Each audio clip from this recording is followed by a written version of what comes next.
This is Infection, the survival podcast, recorded live on Monday, July 3rd, 2017, episode 129.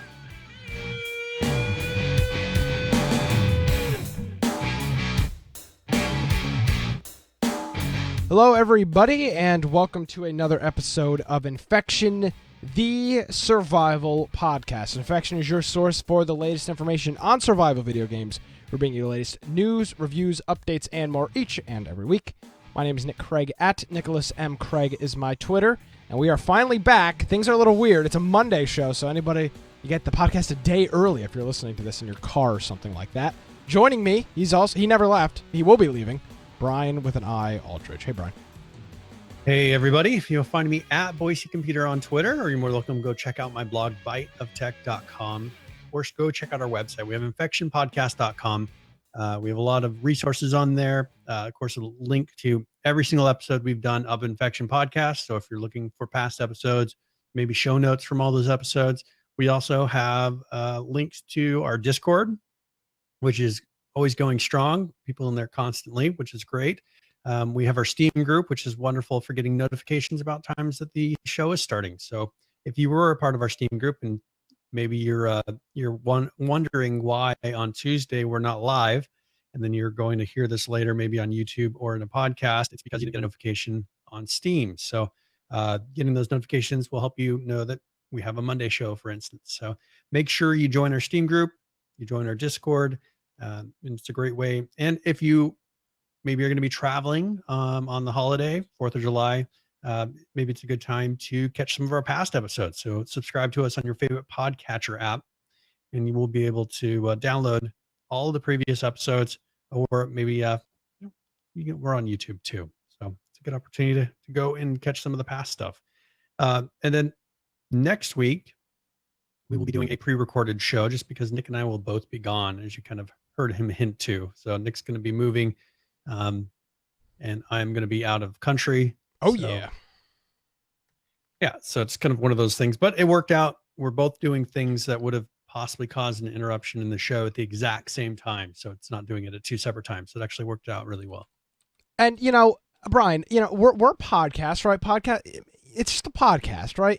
We don't make any money off of this. We did, of course, raise our PAX trip. We did. But you talk about dedication, Brian. We're almost next week will be 130 episodes straight. We've done a couple Mondays, a couple Wednesdays, a couple pre-recorded, but maybe not more than 10 total. So we have been here all this time. And if you are interested in supporting this show, we're not getting a sub button on Twitch. It's not going to happen. It's a scam. It's just not going to happen. Okay, so let's go into that for a second first before you go into the thing. Okay, go ahead. We've discussed this on Discord, and people could give away their free things, but I mean that would be the only reason we're doing it, and we'd rather have it to be, if you're going to donate to the show, that you're actually donating to the show, not 50% goes to Twitch, and then Nick and I split the rest of the 50% of the $4.99, which would be at that point like $1. It's just, there's a lot better ways to support the show with your hard-earned money than a subscribe button. Yes. So there's a couple of ways that you can do that. Now, what Brian just described is a direct contribution. If you feel the need to drop us some, just send your cash. You can do that over on infectionpodcast.com/support. You can do a direct PayPal donation with that. Now, if you don't want to send us your hard-earned cash, which, of course, I don't blame you. You can, I'm very cheap. You can use one of our Amazon affiliate links. We've got like 6 or 7 countries listed on here. Throws us a couple of bucks when you buy stuff on Amazon. Or our new way, we are now a Humble Bundle partner. So if you go on our website, infectionpodcast.com, click the Humble Bundle icon on here on the support page, and you can buy stuff on there. And if you sign up for the Humble Bundle monthly, it really helps us out. So if you want to do that, or just buy stuff on it's a bad time to promote Humble Bundle, as everything on Steam is 50% we got off. it right when the Steam sale started. So yes. The Steam sale is going to be done in 2 days.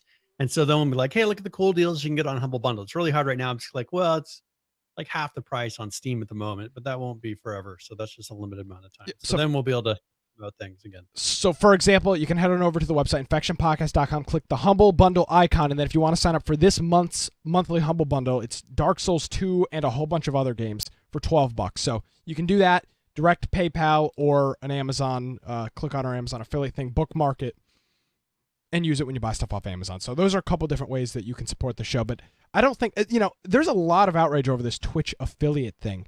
And it's, yeah. I think it's justified to some extent, because you've got these streamers that have worked so hard to get to their level, and now they're just throwing this sub and these emotes out at everybody, where it's no longer worth getting to. I mean, this isn't an offense to anybody, but any Joe Schmo that streams 3 times a week can get a sub button and a couple of emotes.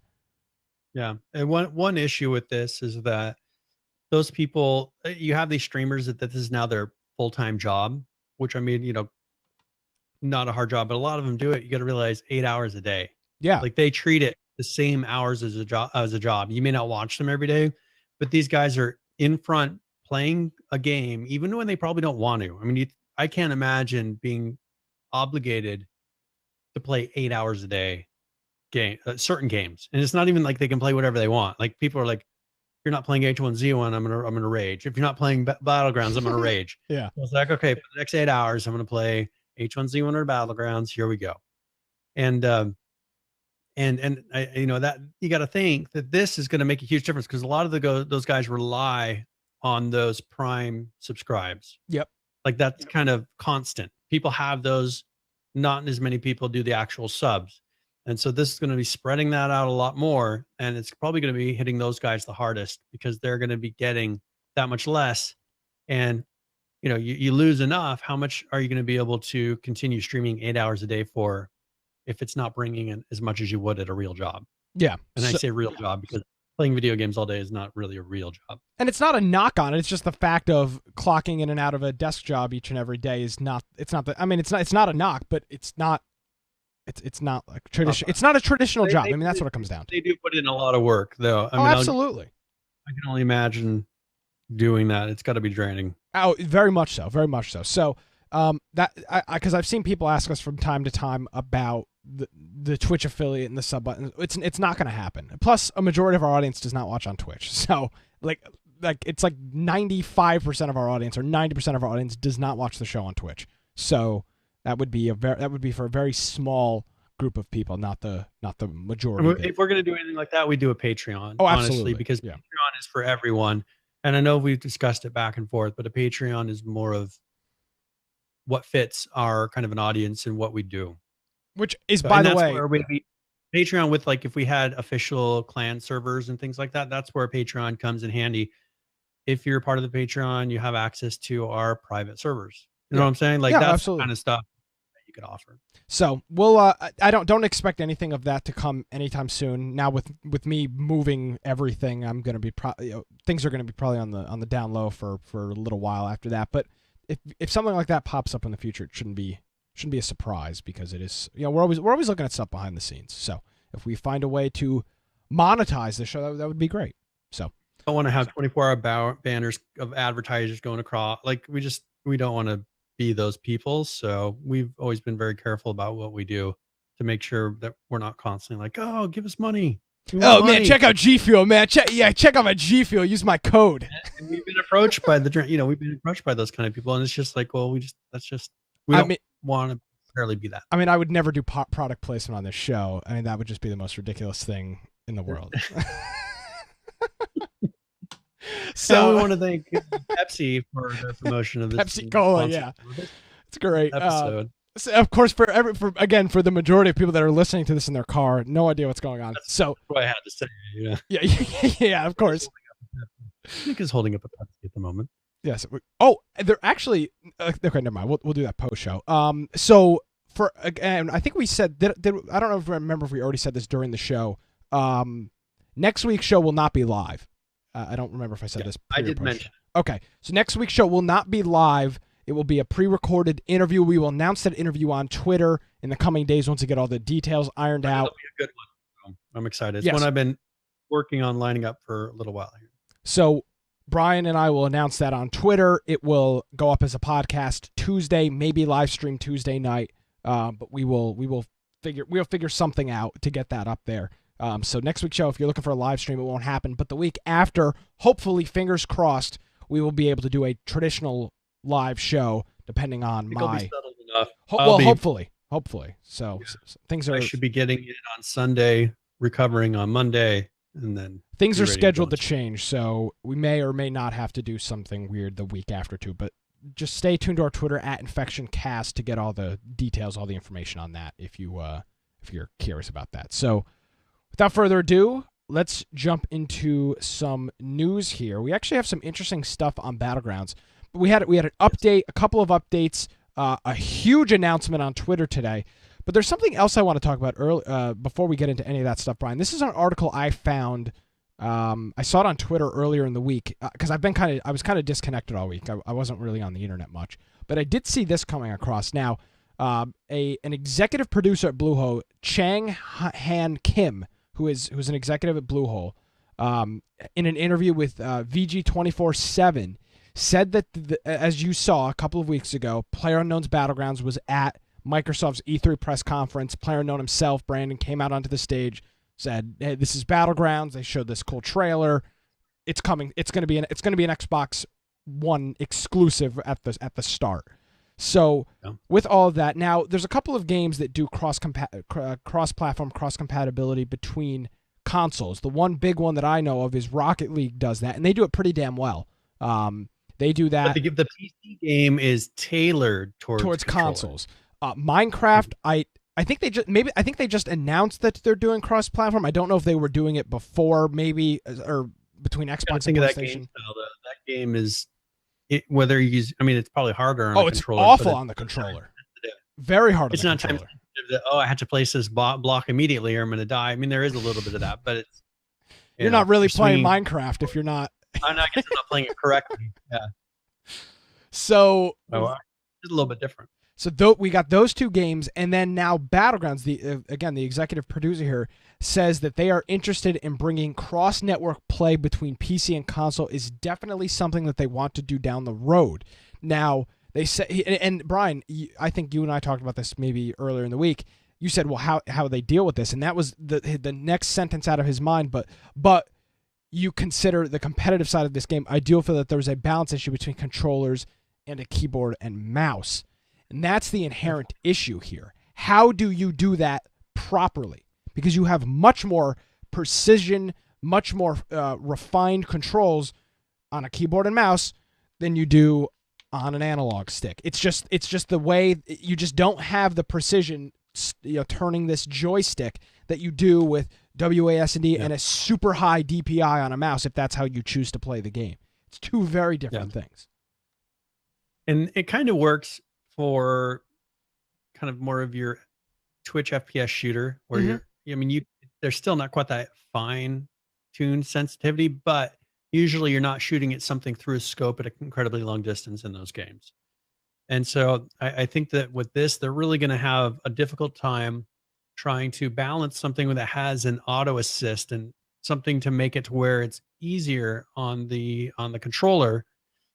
And I mean, at that point, if they're doing some sort of an assist, what stops somebody from hooking up some kind of Frankenstein thing to their console that's like a keyboard and mouse that lets them then also get assisted with an aim assist while they're doing something that's actually truly high precision? Yeah. I mean, how do you stop that? I mean, you don't have a way of guaranteeing stop that. And so you may have people that are having a huge advantage over the other ones, because they're just like hackers do.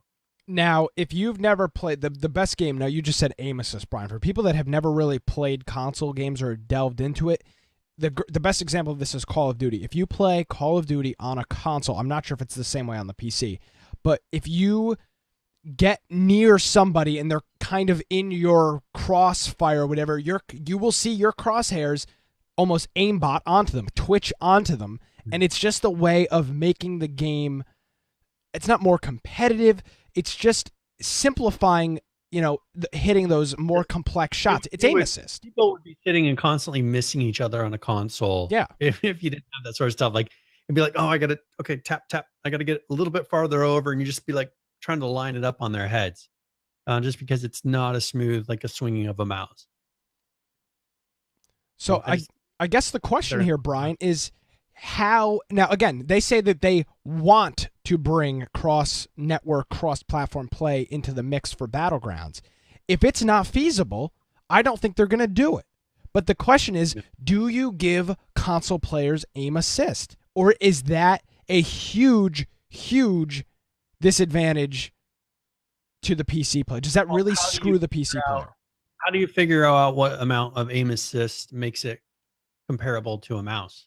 Like, how do you decide that? I don't know. It's a good question. I don't know how you would come up with something that you truly know is fair when you're kind of judging the ability of someone to do something on a mouse versus the ability for them to do it on a controller.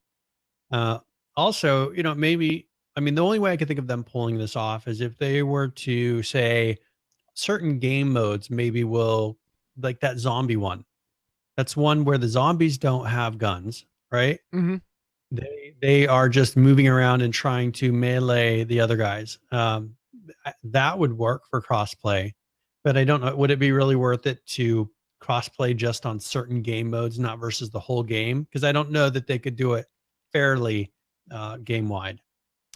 I would agree with that statement. I don't think it will be fair. I think the PC players will end up getting the shaft on that one, just because it's literally aimbot. It's not a bad thing, but it's just a way of making an analog stick better.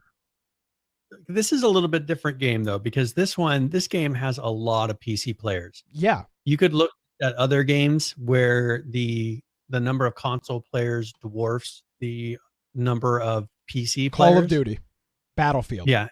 And it's like they're definitely going to favor in the side of the console. But here, just because they've been accepted so well by the PC community, that would be very dangerous for them to turn around and do something that's actually favoring the console. Usually people will try to appease the consoles, but I think that they'd be kind of a bad position to try to appease them, and so much that the PC players are noticing that difference between the console players. And I think they have more to risk. So that's why I kind of worry about them doing it, because they have so many PC players when most games that are on consoles don't. Yeah. There's a lot of games that either the game is made for PC and there's not that many console, but this one I'm assuming is probably picking up a lot of console purchases on Xbox at some point. Oh, absolutely. I mean, it's one of those games that will play well. It's not like Minecraft on console. It's not like 7 Days to Die on console, which is not wonderful at the moment. Those aren't games that people tend to go buy on console. They get them on PC because it makes more sense. Yeah. So I'm interested. I am genuinely interested in how, and again, this is just, hey, it says it right here. This is a quote now. We're not going to be supporting it right away, but it's something we'd like to look into later. So they may very well look into this and say, no, this is going to either screw the PC community or screw the console community, depending on how they implement this platform or this crossplay. I do like your idea of maybe cross-platform for all of I would imagine this game is probably going to end up with shotguns and melee weapons. Like, there's certain game modes that you could get away with it, but you can't get away with it with a sniper rifle. You can't get away with it with most of the guns in this game. No, and the specific example of a sniper rifle, if you had to snipe from as far away in Battlegrounds with a controller, it'd be awful. If you were doing those super long 8 or 12x sniper shots, good luck. You're not doing those with an analog stick. I mean, it's gonna be like using the web browser with an analog stick. When you're trying to click on a button, you go below it, you go up it, you go to the left, you go to the right. It's the biggest pain in the world. There's no precision. So I would imagine Battlegrounds is probably going to end up with a bunch of these kind of weird offshoot game modes, like some Left 4 Dead game modes and stuff like that in the future. Think those would be pretty awesome for crossplay, but I don't think the regular, just traditional battle royale game style can support cross-platform without screwing one community to the other. It just won't be fair. Yeah. Yep. And I'm sure they'll come back. I mean, they'll come back and say, hey, either we tried it. It'll be interesting to see. I don't know that they'll hit that point. I know they want to, and it may be something they're saying because they want to make Microsoft happy. I mean, you never know. Yeah. But knowing how they've worked so far, if it doesn't work, just from having seen how they've dealt with things up to this point, I don't think they'll try to force it. No, and you know, and he said if it's something that doesn't make me feel comfortable in the game, I'm not going to do it. Whether it's skins or whatever it is, he hasn't bended to even Twitch, like we talked about a couple weeks ago. The Twitch skins, they weren't ridiculous like what you're seeing on some of these other things. No. So he hasn't bent to those yet, and I hope he doesn't. So we'll see what he does. Yep. So that's kind of interesting. We'll follow the developments on that. Again, if we talk about with Ross, we talk about concept limbo all the time. If we don't hear another word out of this for 6 more months or 5 more months or whatever, because this is coming to the Xbox Developers Program this year. I don't remember when the date was, but it was 2017. So if it's not something, we may not see this, Brian. We may very well not see anything about this to a year from now. This game may be out for 4, 5, 6 months on the Xbox, and then after it's out, it's stable, people are playing it, they decide, let's take a look into this cross-platform play again. So we may very well not see anything for over a year with this, and that would be fine with me. But I like, and here's the other thing too to note, this is a competent team that is capable of developing. I mean, they took this Battlegrounds game was nothing like 6 months ago. Yeah. It was like an idea. They put this game together so quick. And it's great. It's very polished. It's clean. There's bugs, of course. It's early access, but compared to what else is on the market, it is a very clean game. So I think they're capable of doing something. Now, if it doesn't break the game is another question. But technically and development-wise, I guarantee you they are capable of doing this. It's a question of does it break the game. And I think that'll be. I mean, it is. That's the thing. It is possible. I mean, they definitely can do it, but is it something they want to do? And that's what it's going to come down to. Yeah, good question. So moving on, we do have an update from Battlegrounds this week. This is early access week number 13, and this update went out. It was deployed last Thursday. I don't know. This was deployed last Thursday, I believe. But 22nd. Yeah. So going on with this, a couple of issues here. Resolved an issue with server performance dropping drastically in certain areas, improved running performance of other characters, client performance during ranged combat, which has been an issue, running performance of vehicles, motorbikes, and boats at a distance, and then just a couple of other things. This is pretty much fixes. Yeah, and that's what we come to expect from these updates. They're not massive updates. They're just bug fixes. And I believe we are 2 weeks away. Actually, I think now we're probably 3 weeks away from our next content update. Yeah. So now, one thing he did give a sneak peek at this. This is huge today on Twitter, and so they actually were talking about a new map. So this is going to be a desert map, and they showed a work in progress preview of some of these locations, and they look really good. I think they look better than the original map, personally, and I think a lot of that comes down to the original map they really put together quickly. They were really wanting to get a concept out. This one, they have time. They know the game's successful, right? And they're taking more time and really taking the time to make something that looks really good and polished. One thing PH is bringing up in chat is there's a bicycle in the scene. So that may be something we can expect soon, is probably some bicycles scattered around so you can maybe have a faster than running type of a transportation. I assume that's not a static object that's just sitting there. And no, probably not. Decoration. It'd be weird that they would have it there. They don't tend to have stuff like that. A bike you can actually interact with. So this looks legit, Brian. Yeah. One thing is someone is commenting on, it'd be cool to have a horse in here. But I mean, this is Brian, the Western MMO guy. Yeah, it would be. I think a horse would be awesome with this. Like a little Battlefield 1 where you're just riding by and swinging swords and chopping people's heads off. I think that could be cool. Maybe not in the regular mode. Maybe a game mode, Brian. Maybe this map, smaller version of this map, horses like World War II.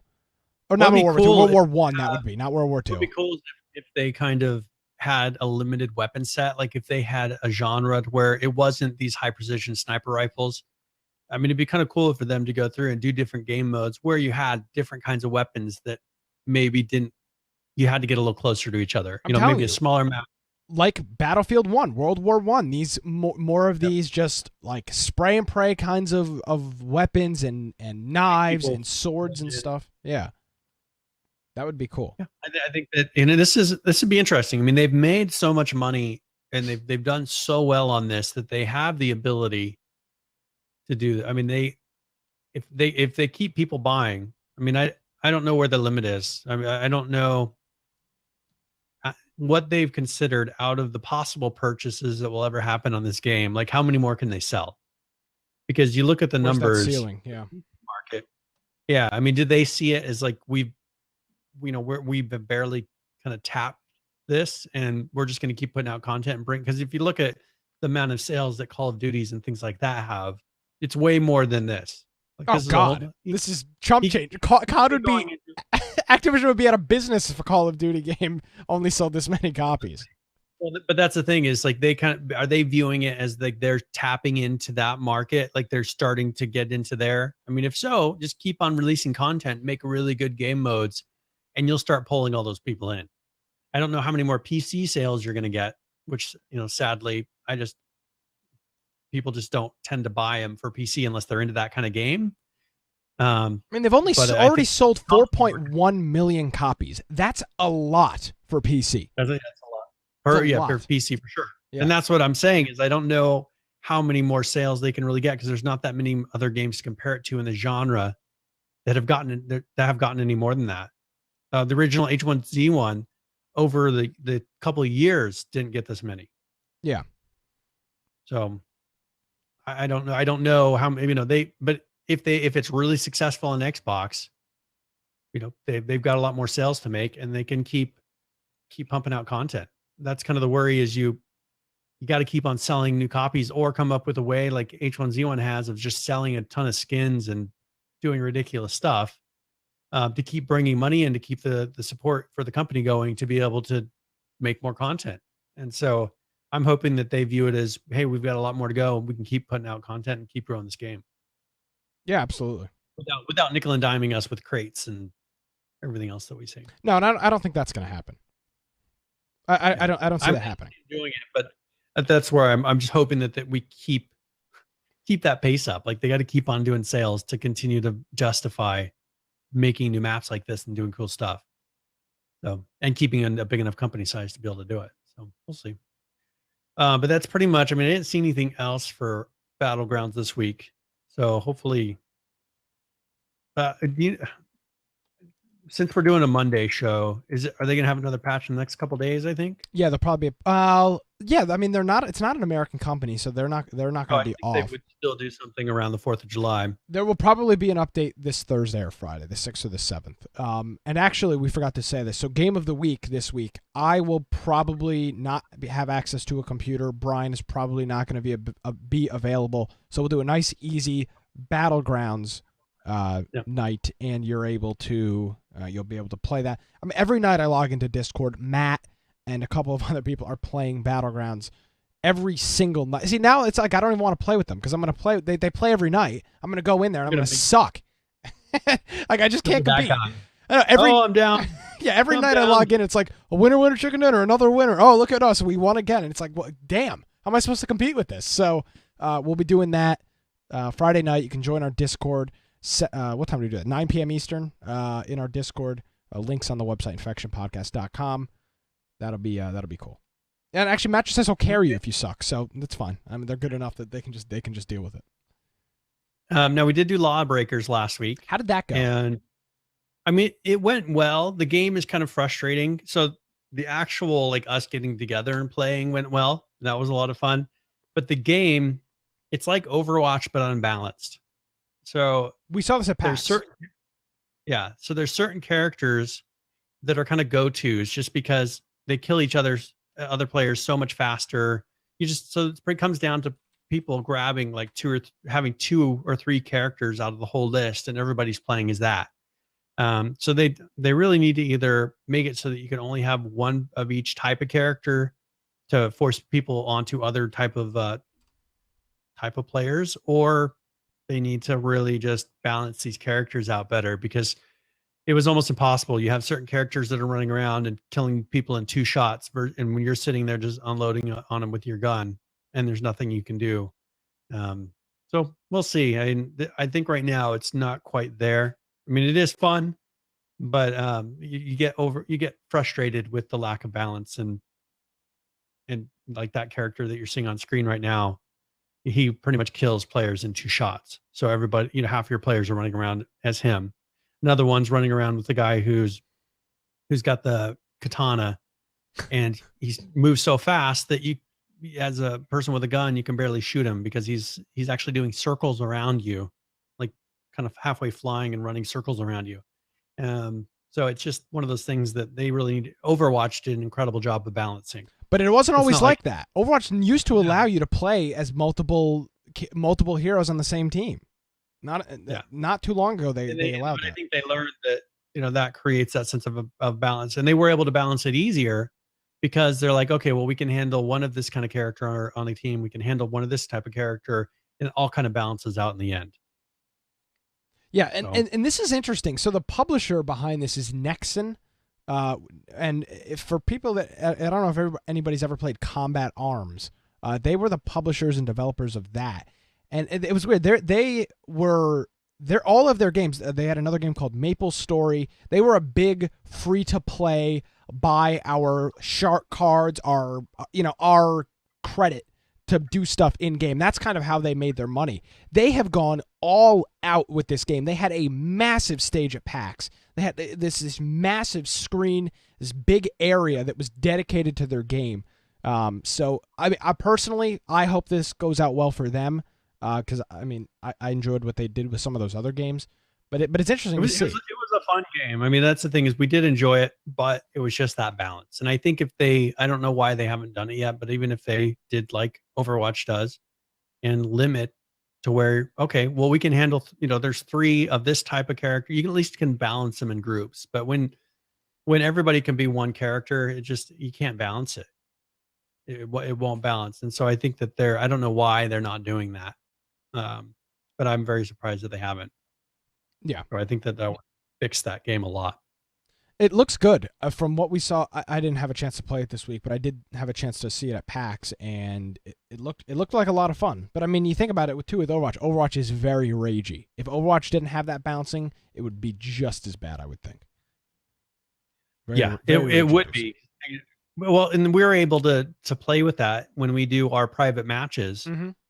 For fun, everybody will go one thing that's just ridiculous, and the other team can't compete. They can't balance against that unless they change characters quickly. Yeah, like all Genjis or something like that, and it's just like impossible to kill. Okay, well, this doesn't make sense, but that's what this game is doing at the moment. That's hard. That's tough. That's tough. That creates Brian, that's how you get a toxic environment. That's how this manifests. And again, it's just a free to play game. So it doesn't fit our genre. Well, it's open beta right now. It's open beta right now, but I think only for a limited amount more time. They've been doing closed. But the game's going to be free to play. I don't think it's a paid game. I don't know. I haven't looked into it that much. Okay. So maybe not, but definitely can create that toxic. PH is saying it's not free. It's not free right now. So. Oh, okay. Interesting. I think I don't remember. There was another game we were looking at this week, and some other people were playing it, and it's like you can buy the characters, and to buy all the characters is like $100 and something. Somebody posted that in Discord. They said and it was is that game that I think I had alpha tested it, and I think you had done it a little bit with me as well. I don't remember the name of it, but I was just looking at the characters on Steam. It's like you can buy the intro pack, which gives you like 6 different characters you can play, or you buy the next one, and it ends up being you could spend $100 and something just buying characters on here, and it's like that's just ridiculous to me that is something that people would pay that. I mean, and I can only imagine if they're charging $100 and something to unlock all the characters, what the grind is to get them, to be able to unlock them over time. Yeah, I mean, I don't Dirty know. Bomb. game. Oh, Dirty Bomb. Yeah, of course. I don't know if it's now that I'm older and innocent. I mean, Brian, not too long in my recent past was I the kid asking, screaming for mom's credit card because I needed to buy a video game. Not literally, but not too long ago, I can remember a situation where it was like free to play. I love free to play games because, I'm 15 years old or whatever and don't have a job, and you don't get games. You can't just be like, oh, here's $60 here and here's $60 here. You're 15 years old. You legally can't even work, at least in the United States. So, part of me at that point was like, I love free to play. Now that I can just buy a game when I want to, I'm like, screw free to play. It sucks. It's like exactly. It's a bunch of me's playing this game. So I've really become just very turned off to free to play games recently. So I'm trying to think of anything that TF2. Yeah, but again, I mean, I've never really played TF2 is fun, but it's one thing we were looking at with TF2 is I saw a video that was showing side by side the original TF2 like in 2007 versus now, so like 10 years later, and it's actually they've lowered the quality of it. Yep. Because of free to play. Yep. They like there were details and things that spun and little things that kind of it's become very generic. And they just took out all the extra things, like on the weapon, the part that holds the ammo would spin. Yep.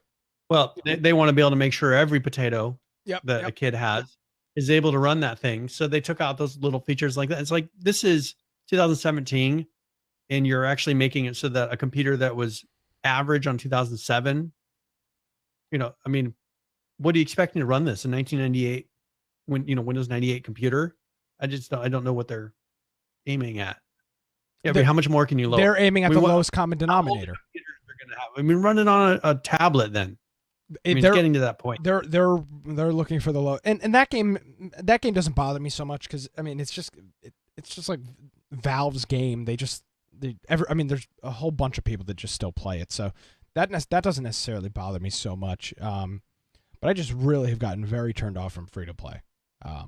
Hopefully somebody changed that because there's free to play games that are nice that you can spend $20 or $30 on things that you want in a free to play game because you didn't spend $40, $50, or $60 to buy it in the first place.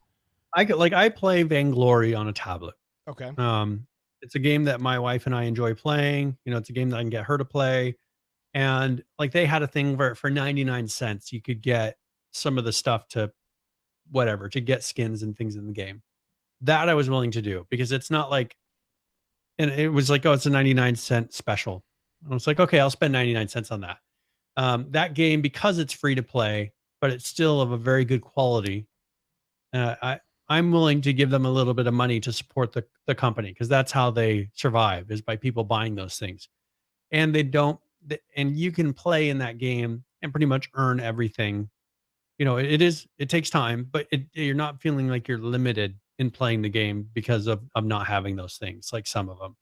So I think it is a model that works, but I think we've run into lately these companies going too far with it. Yeah. And being like, okay, well, you buy $100 worth of stuff and you can have the characters. Well, like that's at the point of, okay, you can pay and be at the top like achievement instantly versus you having to work there. And when you go and just pay $100, you don't have that sense of accomplishment. You don't have the worth in it of what it took to get to that top level. So what's the difference between this guy who's spent 1,000 hours getting this stuff versus the guy who spent $100 getting this stuff? See, that doesn't bother me. I mean that stuff really doesn't bother me. If you've got this may be a broad statement that I shouldn't be making, but I think most people, if they needed to, could swing $100 for something. If they needed to. Not everybody, I get it. But Brian, if you really don't want to spend the time, why not make something that more quickly allows you to unlock it? Like that's what is kind of bad even about WoW now. But see, hold on. Buy a thing that levels you to max character. But see, hold on. You like this idea of accomplishment and grinding and getting to that level. There are people, I wouldn't include myself in this, maybe a little bit, that would just rather pay and be done with it. You enjoy the grind, the series of accomplishments. There's other people that say, screw it, I don't want to be bothered. I just want to have the best character I just want to have the best character, the best weapon, the best whatever available. And if it costs me $100 to do it, that's the cost of this game for me. It's a double-sided coin. It's just it's people's perspective, how they like to play something. That doesn't really bother me. Yeah, it's when the game changes that bothers me. There's nothing that differentiates between the person that's really worked for it versus the other. Like, well, if you would you have can skill. give them something. Yeah, give them a boost that makes it to where they get it in a quarter of the time or something. But when you just instantly hand it to them, there's no way to tell between the two. Yeah, I don't know. So that's my main concern with it. Yeah, I don't know. So even like boosts, like I understand it's tough on some games. Like if you look at WoW, how it used to be in the top level competition, you had to spend so much time. And that's not realistic. Like I would be willing to do that anymore. But if it's a game that's more casual with that, if you had somebody who kind of halfway bought their way into it and then was trying to play with you, you would notice there was a huge skill problem and it would affect you. I think it's easier on a game where there's not such a skill gap in there, to where, okay, there's a big difference between a player who plays 1,000 hour versus the other. If it's more of a casual game, I can understand maybe buying so you have everything. But I think on an incredibly competitive game, you're really doing a disservice to the game. Well, there you go. Because there's no way they can compete. 1,000 hour person versus half an hour and I bought everything. I agree. I guess Mobile Strike is like that. I know that's a mobile game. I've never played it.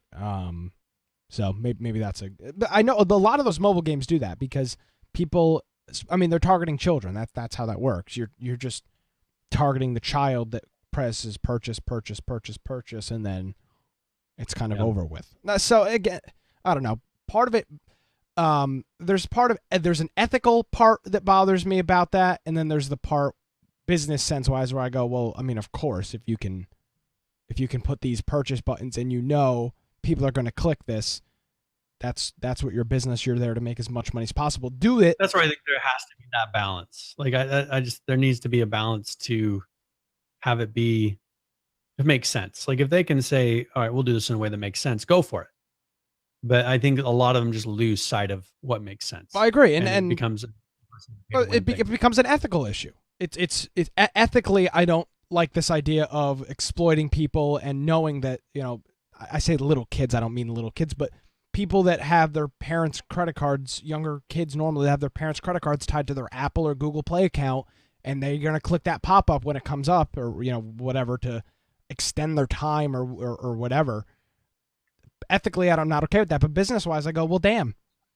If you can make hundreds of thousands of dollars a year doing it, can I really fault you for it? So it's a crappy subject. The mistake, and this is a little bit personal, but here's the mistake I make is like I'll take a sleeping pill to go to sleep, and then I'll hit buy when I'm playing a mobile game or something, and I don't remember that I did it, and it's like the next day I'm like, oh, I have this. Oh, it's kind of a problem. Yeah, but again, you don't remember. But again, that's that ethical part that bothers me. But then you look at it and you go, well, damn, if I owned that app and I knew that I could just put this button in and I would do $10,000 a day worth of mobile transactions. Huge business. That's the thing. That's where this question comes into play. And I know this is kind of off topic, but it's a Monday show. We're doing stuff a little bit different. There's not any huge pressing matters news wise. We've got stuff we'll get into. But I think this is an interesting topic. If I want to hear what other people think about this, you can send us a tweet at InfectionCast if you're listening to this. Seriously, if you play these mobile games, do you have a problem? Or even a game that has. We got a lot of PC games like this now too. Yeah. So. And what I'm really curious to know about is if you have a problem with it, is it a gameplay thing? Is it an ethical thing? Or is it like a business running your company thing? Because I'm curious. There's a whole bunch of different ways that you can have an opinion on this. So at InfectionCast, you can do that. And, of course, you can follow us on Twitter and get the notifications when we're live, when we have to do a show at a different day like we did today, game of the week, stuff like that. So follow us on Twitter there. We got a quick couple of Arc things, and then Well, okay, so the first one's not quick. oh, okay. So this was actually a pretty decent size update. So this was June 30th. It was 260. So this is one of their major versions. And they've been doing a lot of fixes, but they've also kind of been prepping, because you got to think they're just a little over a month away from their big release. So 8/8/17, that's going to be their major release that they're doing here soon. And so on this one, that one thing they did, and I didn't see it announced really that it was coming, is they redid the saber model. So that saber-tooth tiger, they went through and redid the skin. It looks a lot better now. They were seeming to do this on a couple different models lately, kind of taking some of their original, because some of these things you got to think they made them years ago, and they maybe changed standards or improved them, have the ability to improve them a lot now. So they are going through. They also made so the saber also has increased hide and pelt harvest capability and reduced fall damage from before. They added a new tech trough. So this is powered by the tech generator. So it can now refrigerate food and keep it fresh longer for your pets. So you can put different things on there and it won't spoil as fast. They also are adding some new options for hosting the games. So like allowing multiple platform floors. You can adjust the loot fishing quality. So when you're fishing, the quality of the items that come out of that, allowing unlimited respecs, disable respawn animations, things like that. So those will be options you can set on a server now. They made it so the craft skill bonus multiplier is now properly shown in the host menu, running with Dash, No Man's Sky. Skylight now looks considerably more like True Sky. True Sky is what they use to be able to have the clouds and the storms and things like that. If your computer is not compatible with it, you can put an option on there, Dash, No Man's Sky. And what this will do is kind of put a lighter weight version of the sky on there. So maybe you're running on a potato and it's just, you're not getting great performance. That's something you could try. They did make it so it actually looks a lot more like the regular sky. So they added tooltips to all host settings in the host menu. Crosshairs, the cameras and PvP gamma enabled by default in the server rule settings. Crafting requirements are now listed alphabetically. The tribes are now automatically created in single player. Placement outline on structures now indicates direction via color change. Also, they added improved hovering animation for the Argent and Terra. They reworked the boss summon requirements to have specific artifacts for each of the bosses rather than being kind of generic. They added new Apex drops. So this is like the Giga. You can get a Giga Heart, Bacillo, Blubber, Spinosail, Yeti, Lungs, Aloe, Brain, Therizino, Claws, the Thyleleo, Hook Claw, the Megalania, Toxin, the Sarcopin. I'm trying to get these right. This is my favorite. Venom. Yeah, I mean, you got to think. That's the thing when I get to Arc is like some of these things are like the Thyleleo. So I'm sure if I said it enough time. Now I wonder if they bring in like dinosaur historians and like look at dinosaur names like, all right, let's tweak this, or if they just like say letters and just be like a Metamolocrustus. I think like, these are actually based off of a lot of real things. So like my nephew, I have a nephew who is really into dinosaurs and he's like 5, but he can spout off these dinosaur names. Like, does he play Ark? No, he doesn't. But the thing is like he's saying the full all out names. Like he doesn't say, a T-Rex. Trike. Like he'll say a Tyrannosaurus and he won't say a trike. Like he'll say all of the real names of all the dinosaurs and he has them all memorized, which is ridiculous. And so this Arc has actually helped me because I'm like, oh, he's saying that dinosaur. And then I could talk to him about it. Oh, you're the best uncle I'm ever. trying to talk to a 5-year-old and I feel like I'm struggling because it's like, oh, what dinosaur? Hey, I'm a podcaster. I do a podcast about Ark. Well, yeah, I do podcasts about dinosaurs. Let me tell you about dinosaurs. Oh yeah. The damn clans killed all my dinosaurs. Well, I'll show him pictures sometimes of the dinosaurs in Ark, and he thinks they're wonderful. But his parents don't want him playing video games at 5 years old. So I mean, I can't blame, especially Ark. Not a good community to jump into at the age of 5. 5-year-old running around.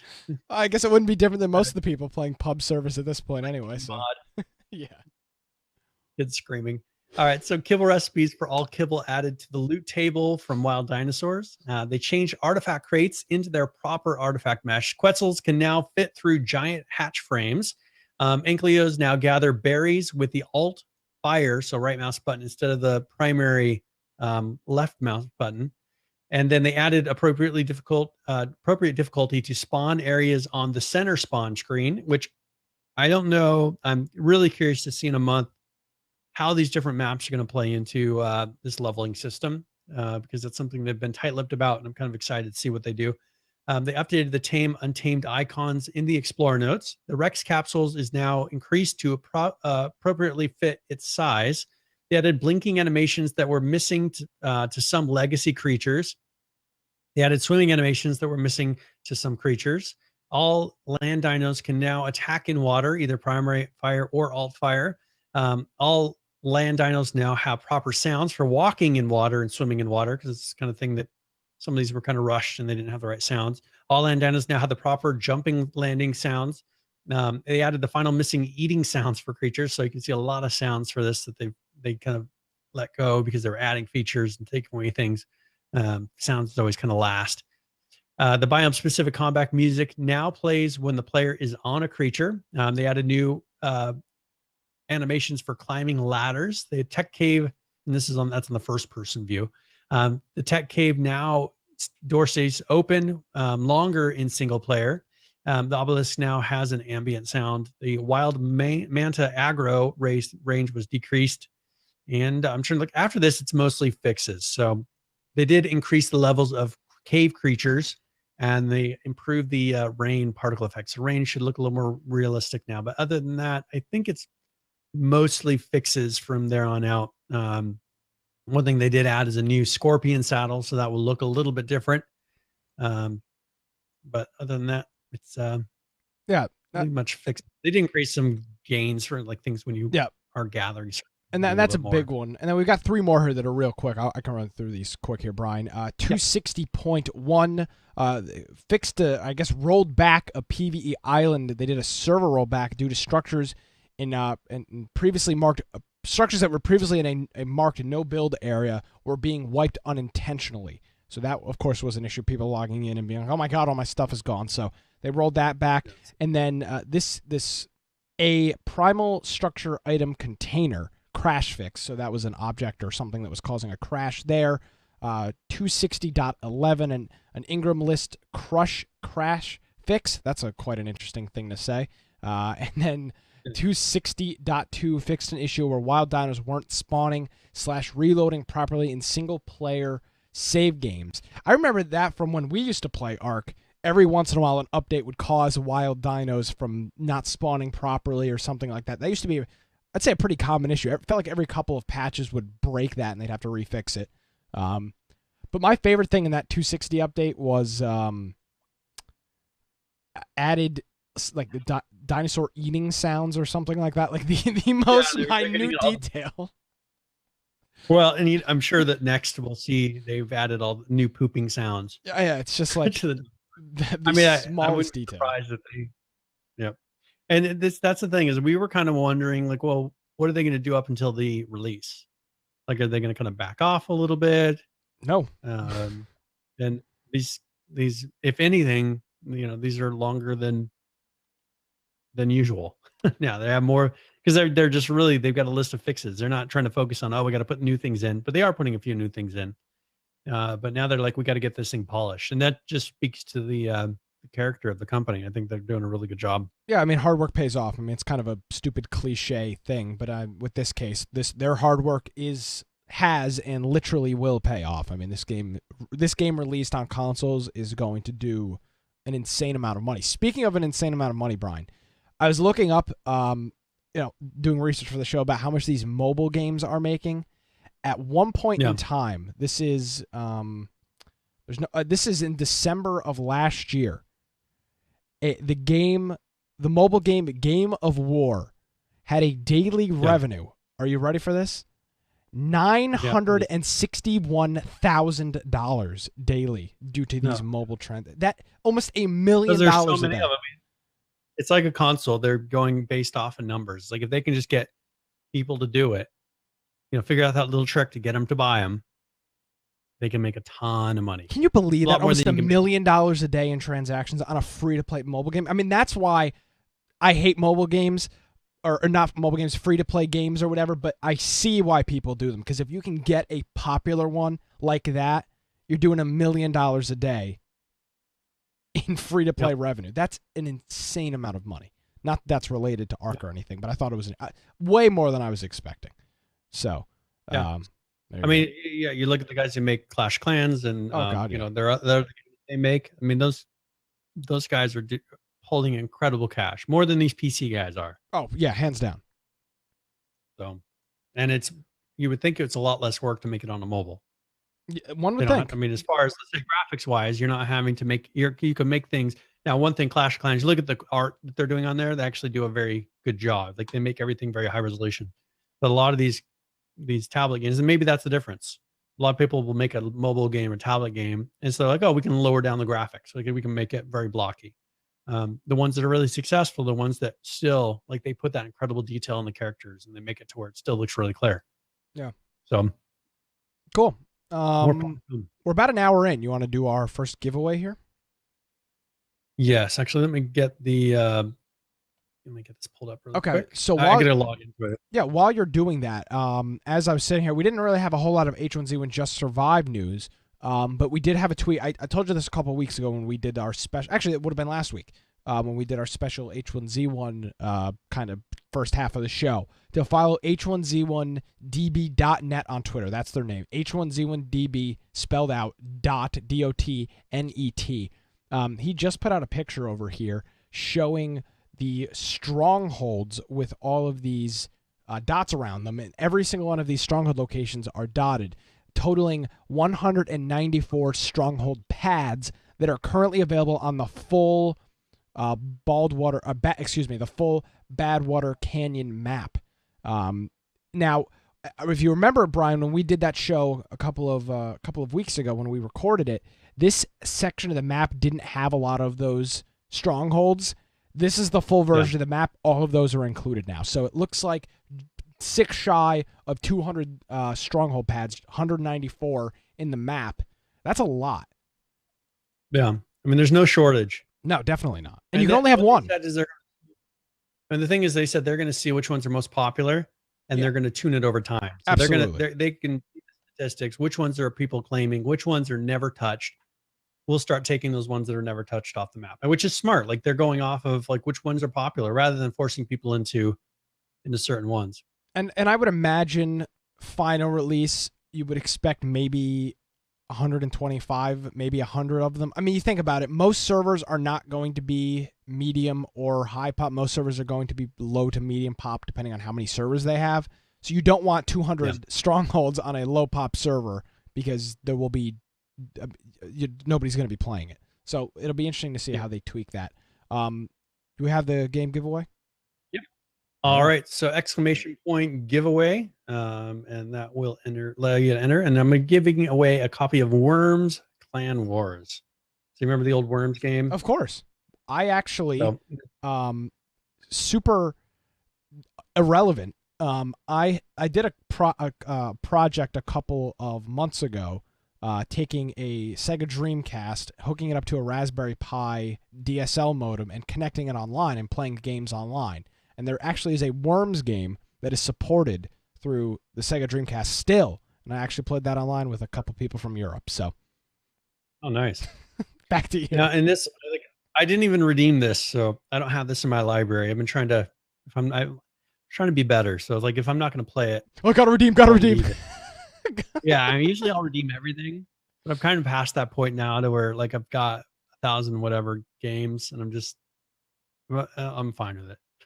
These Worms games are really fun. You may look at this and go, "Oh, this is stupid." If you get a couple of $25 because of the Steam sale, it's cheaper right now. But usually, this is a $25 game. So. If you and a couple of friends have this game, you will have some great fun. This is a game where it's just you pissing off your friends and your friends pissing you off and going back and forth. It's a lot of fun.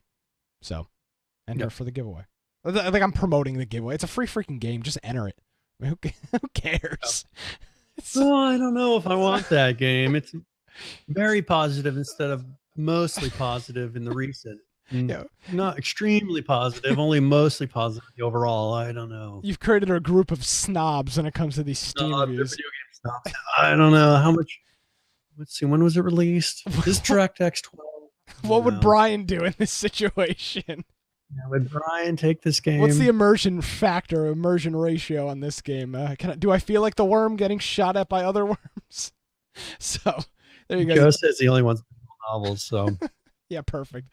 Novels are right. So you can enter that exclamation point giveaway. Now we do have a couple of H1Z1 Test Survive updates. I like how they're putting everything in one long post and just like putting when the updates are, instead of so you can kind of see. Well, that's the problem they're running into is when they do a double post, we'd be looking there like, oh, we're going to be doing this, and then do it. A week later, oh, here's what we did, and it's the exact same note except for a few different changes.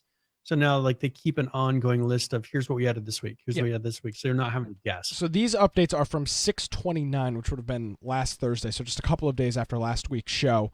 The first one, which was kind of a big one, if you dragged or dropped an item out of a container, it would fall on the floor and become a placeholder item. It would be gone. It would just be this null object sitting on the floor.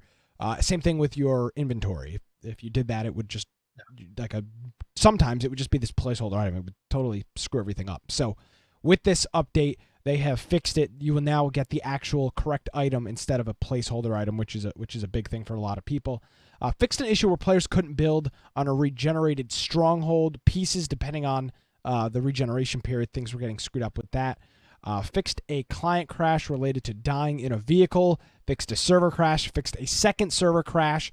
I didn't play a whole lot, but I didn't see anybody complaining about server crashes. Those must have been very, very specific cases because servers weren't just going down randomly. Fixed an issue where players could convert wooden arrows into flaming/explosive arrows. So, of course, you could use that to your advantage. Melee weapons take durability damage when attacking stronghold pieces. Updated the airdrop ticket rule set, so you can sort by those and get all that information now. All bladed weapons can now be used to harvest dead animal corpses, not just knives. Updated the stronghold attack/defense timers. Those were very bugged. They would pop up on the screen with like negative numbers and weird symbols and stay there forever. So hopefully they're working on that. Fixed an issue where logging off during a raid defense timer would cause the timer to never vanish. That was one of the things. So you can see that they fixed that. Allowed zombies to path over empty stronghold platforms. So right now, if you have a stronghold, zombies will just come to the perimeter of it. If it's an unclaimed stronghold, which you could use if you're running out in the middle of nowhere, and you use it for safety, the zombies will now be able to cross over that. So be aware if you use those to kind of stay away from zombies. A couple of weather updates. Updated some stronghold location names. A new zombie hair was added to the map. Fixed some skin issues with different skins across the players or items and objects. Players can now only have permissions on one base at a time. And I think we talked about, I don't think, maybe we didn't talk about this last week, but you could run into this issue where somebody fools you into coming into your base and you give them permissions and they take all your stuff and put it in another base. So hopefully that deals with that a little bit. Some voice chat updates. Armor now migrates zombies and armor now mitigates zombie and grenade damage. Fixed an issue where you could PvE raid through shields with vehicle explosions. So you could damage up a vehicle and then do some damage with it going through, kind of like a suicide bomb or something like that. Fixed an issue where you could initiate a PvE raid by attacking workbenches /weapon workbenches. Fixed an issue where you could PvE raid through shields with other explosives, grenades, flaming arrows, exploding arrows, stuff like that. Improved zombie navigation. They should no longer pop into rooftops, which is an old H1Z1 bug that I guess is still in there. And then raid flares now attract zombies. So if you're being raided, this is more of an issue for the people raiding a base. You will now have a swarm of zombies coming after you while you're trying to destroy a base. So that could be an issue. And then just another one here. Between the last update and this one I'm reading right now, they say between 16:33, which was the time they did that. So that would have been like 4:30 Eastern or so. And this update that they did at 20, which is like 8 o'clock. If you had died on a server, you would drop your map forever. The issue has been fixed. Missing maps are not restored with this patch, but all new characters will have their map. So if you lost your map, it's gone. You have to create a new character. So, cool. That was just kind of funny. Like, that's kind of the issue of you, since you're retaining some things on death, like they're kind of remembering what you have and what you don't have. It's not just reset every time. So when you lose your map, it's like, oh, whoops, sorry. You know, I'm sure now they know. And this is a decent number of changes. As you know, this is 1 week apart, which has been a long time since we've really had a patch that's actually a week apart in this game. So on the 22nd, they had a patch, the 29th, they had a patch, the 21st, they had a patch. So that, you know, that's good. I'm glad that they're actively working on it. And I'm excited for, it sounds like pretty soon that Badwater Canyon will be coming to the regular server. Yeah. Just from what I've seen, like all hints are saying that it's going to not be that long before it's actually on the live, which there's not really any reason for them not to, because there's not a huge amount of people playing it on live at the moment anyways. No, I mean, definitely there's up to 4,000, I think, max. Yeah, I mean, I'm not even going to be covering it in current players anymore because it's irrelevant. It's like it's between 1,200 and 2,500 or so a week currently. It's people just aren't playing it. So, which again is fine. I think at some point that will change. Yeah. And it'll be interesting to see as they release the live, like how many of those players come back. Like, what do the numbers jump up to? Yeah. Who knows? We will find out. Yes. All right. And as far as do we want to do King of the Kill news now? It's down here. I'll bring it up afterwards for our show notes. So, but they did do a patch on the 29th, and then they had a couple of news things that they announced as well. Yeah. So, I ranted about this however many weeks ago. I'm not going to now, but we are now on preseason 5. Now officially. Finally, duos and fives now have a scoring system, a top 10 score system, which again, we were promised this in July of 2015. I vivid memory of them releasing the scoreboards where were supposed to be team leaderboards and all these other things. So, you know, this stuff just has not come to fruition. Now it is. So team scoring in preseason 5 are in there. And there's a whole bunch of rules with that. What they're doing is I just wish they would do a damn live season. I mean, it's just so stupid. Yeah. Let's just give us a live season. If it doesn't work, wipe it in the middle and restart it. I mean, what's the big deal? It's early access. I mean, people just don't care. Well, I mean, I can't imagine now that they got this stuff in. I can't imagine them doing a preseason 6. Oh, I mean, I bet you they do.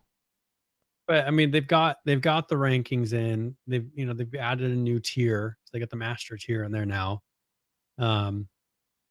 Like they're getting the stuff to where it would be considered a working system now. Like, why not just jump into it? They're doing all these $high tournaments with it. Like, I agree. Tell me that not ready for a regular season yet.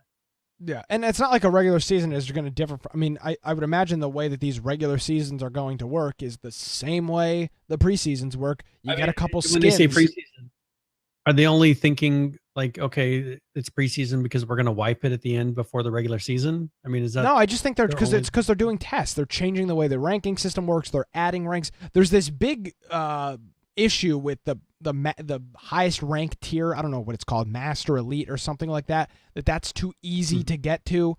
So people are always complaining about that. I mean, I don't know. I just release a damn season 1. If you have an issue with it, who cares? I mean, it's early access, right? Like you're doing a preseason, and I said I wasn't going to rant about this. I don't know why. It's only title, anyways. I mean, it's not. It's just a title. Like you're doing preseason in an early access game. Nothing's out. It's not like a finished product. Just do a damn regular season. Who cares? It's not a finished product yet. You're doing an early access. You're doing a test version on a test version of the game. It doesn't make any sense. Just do a I don't know what. Just start season 1 when you release out of alpha. Yeah. And if you don't think you're released out of alpha, maybe that's an excuse not to. But just. I'm assuming they're wanting to come out of alpha eventually. Like this isn't one of those. This is a forever alpha game. Who knows? I just don't know why it's taken this long. Why there's been so many of these preseason. I mean, I get it. They're collecting information. They're trying to tweak the leaderboards, trying to tweak the tier system. I get it. Figure it out and just release a regular season. Because I personally, when there's a regular season of this that comes out, I will actually play the game. Because I want to see how that works. I want to see the leaderboard system. I want to see cool rewards and stuff like that. I'm not going to play another preseason because it's useless. It just gets all wiped at the end. It doesn't matter. That's kind of frustrating. Moving on, a couple of updates. This one we've already talked about. There's a video that actually covers a lot of the updates. Do you want to go through that? Yeah, we can do. Is there? It's all talking on it. Oh, it is. Okay. So it's mostly talking, because I went through and watched it just to make sure. But it's them actually talking about the changes, not just showing them all. So I figured that would be good, and it covers a lot of the stuff you're getting ready to talk about. All right, cool. Well, then here we go. This is the H1Z1 developer update for June 29th.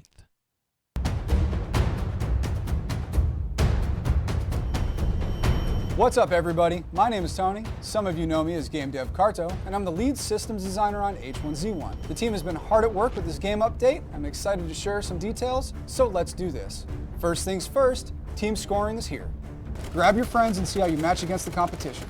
Get scored based on your team's kills, assists, and final placement, and see how you compare on the leaderboards.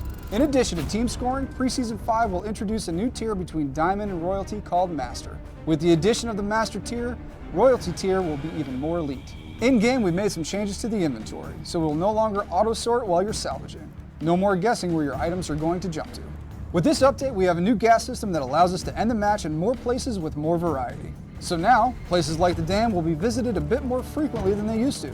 To accompany the new gas mechanics, we also gave the spawn system a bit of love to make sure you don't spawn too far from the initial safe zone, but far enough to keep you guessing where it will be.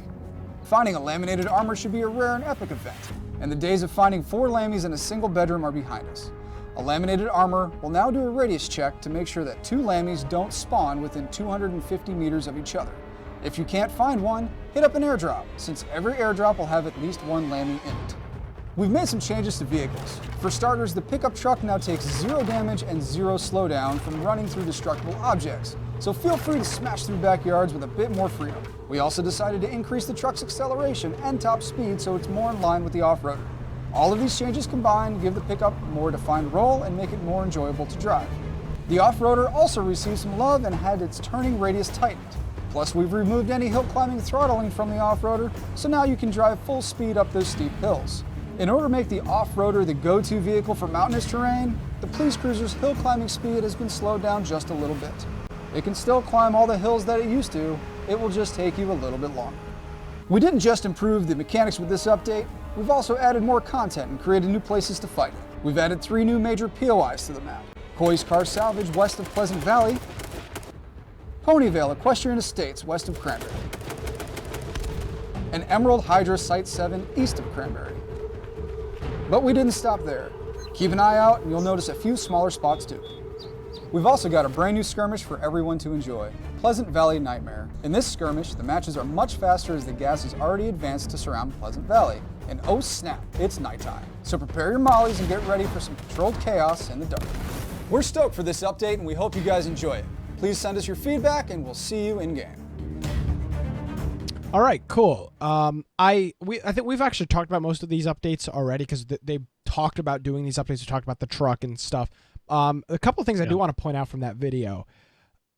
I don't know if this is just because this is the way that they're doing video editing, or if this is the way that they think people play their game. But they show this scenario in which 2 players have parked their cars on the dam and are using their cars as cover to shoot at each other. That does not happen.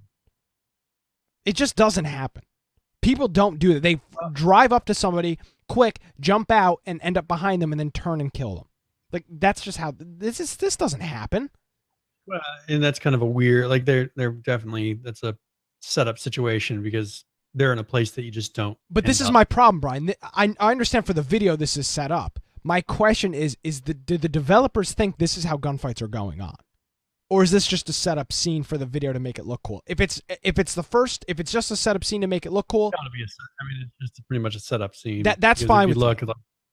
That's fine. But if they think people actually play the game like this, that's a huge problem because it's just not the case. I would hope that they don't think that. Now, the other thing too I want to note, and this is a proper thing, something I think is cool. I really like how this truck looks. You know, it's not just one with the monotone color. It's got it looks like an old retro Ford from the 70s. It looks cool. Yep. So that's neat. And then the interesting thing with the laminated body armor we've already talked about, that's a really nice feature. Now you will not have to worry about two-tapping somebody first to get their body armor off and then hitting them a couple more times to kill them.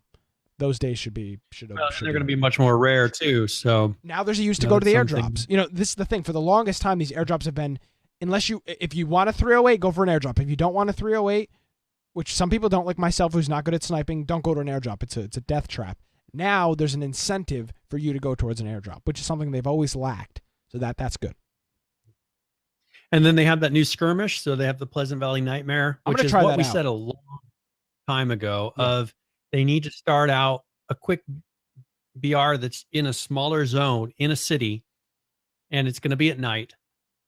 And so, you know, this is what we said. I don't know how many times, but you need to make a quick BR mode where it's not so much waiting around. Like start with the smaller circle, and everybody's kind of working their way in quickly into a game. And that's exactly what this is. So that'll be interesting to see how this works. So I'm going to play that and report on it in a couple of weeks when we're back live.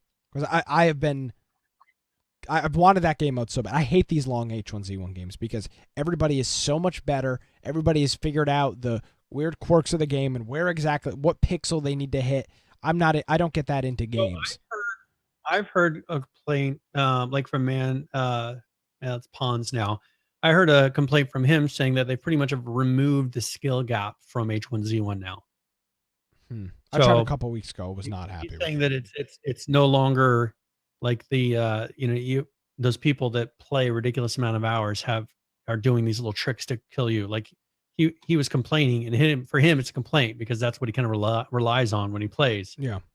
But saying that they've kind of removed that skill gap in these last couple of patches. So it'd be interesting to see how that has changed the game itself. Yeah, absolutely. All right. So, let's do this game giveaway. All right. So congratulations, Unicorn Joe. So Unicorn Joe is a regular on the show, and I'm sure he will enjoy this game. Yes. Stolen away from PH's hands. Yeah, that was his whole goal, is to make PH not win. So. Yes. Now, with the H1Z1, we do have a couple of other things. We have a couple hoodies now. 22 country hoodies available. 22 country. I'm not going to like $4.99 a piece. I'm not going to read them. But yeah, a lot of countries. Yeah, it's just 22 countries. The first couple ones, USA, Australia. I think Russia, maybe the third one. I don't know. So cool. There you go. You can buy those now. Probably on sale. Yeah, and they're each $4.99 a piece right now. Holy crap. Wait, that's the sale price or that's the normal price? It's the regular price. It's not on sale. Oh, it's not. Okay. Wow. So yeah, that's a lot. So it's not like buy, the whole pack of them for $4.99. You get to pick your country. No, it's pay $4.99 for, so that's 20. So if you wanted them all, it's 22 times $4.99. So that's a lot. $88.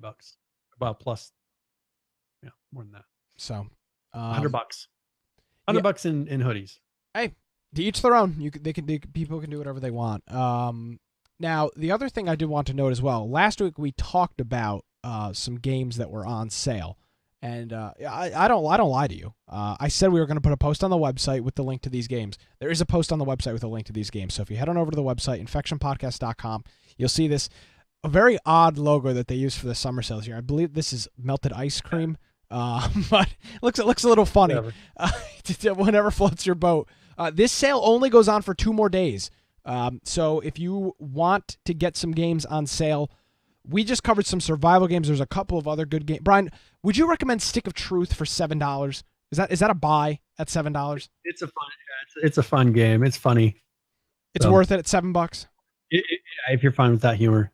Oh yeah, no, I'm more than fine with it. I bought some mini golf game today that was on sale for like $4 that I heard was really good. But these are the survival. I spent about $100 on this summer sale. I spent about $100. But see, that's a lot. You didn't spend $100. You had $100 worth of. Well, yeah, I sold a bunch of crates in H1Z1, and I had. What did you buy? Just like, okay, so Stuff. game, which is okay. So this is stupid. So like that trucking simulator. Wait, I bought ATS or stuff Euro for Truck? that. Euro Truck. Did you get American like, Truck just- Simulator? No, I didn't get that. But I mean, when I play that game, I enjoy it. Like it's fun. Yeah. Right. I mean, you play Yeah. it. It's just one of those games that you can relax and just you drive a truck. And so it just gives you some of the extra stuff. And I was like, that's a game that I've enjoyed. And just bought a couple of things, mostly expansions or additions. I did get one of the newer Tomb Raiders, that newer Tomb Raider. Oh, cool.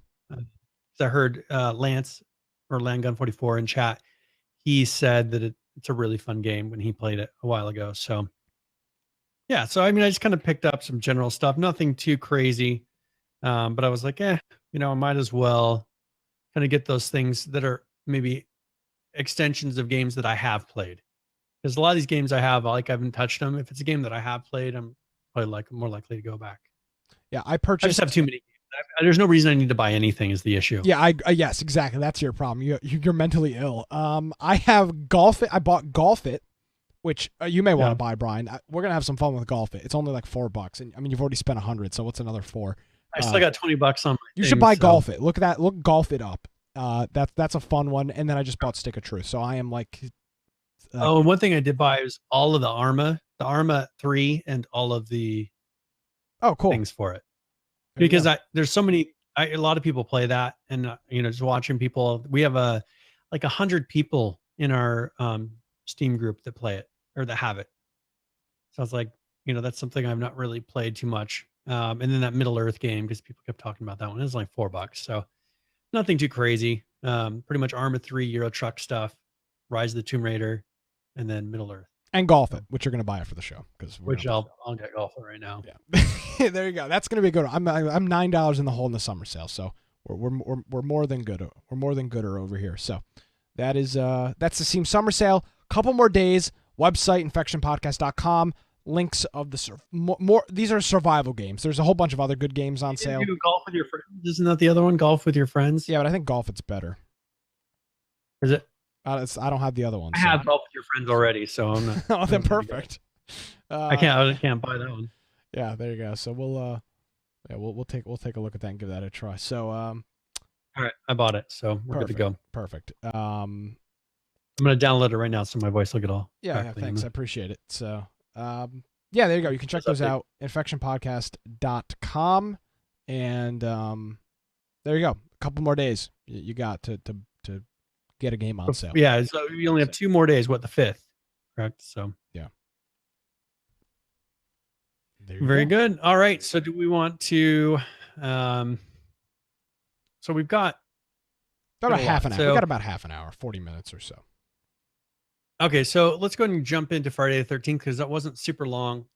It was a decent sized patch though. I think it was like 1.8 gigabytes, and I don't know how out of these, like looking at what the patch notes were, I'm always trying to figure out like how is it 1.8 gigabytes? What are these developers might be doing? that they don't have. They may not have their files like broken up.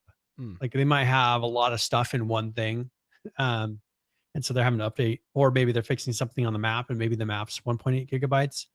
But they were doing that. So they fixed the cause of a random mid-game freeze crash. They fixed a memory leak for dedicated servers. Forbidden Hunter, Tommy Jarvis counselor selections, which I don't even know what that means.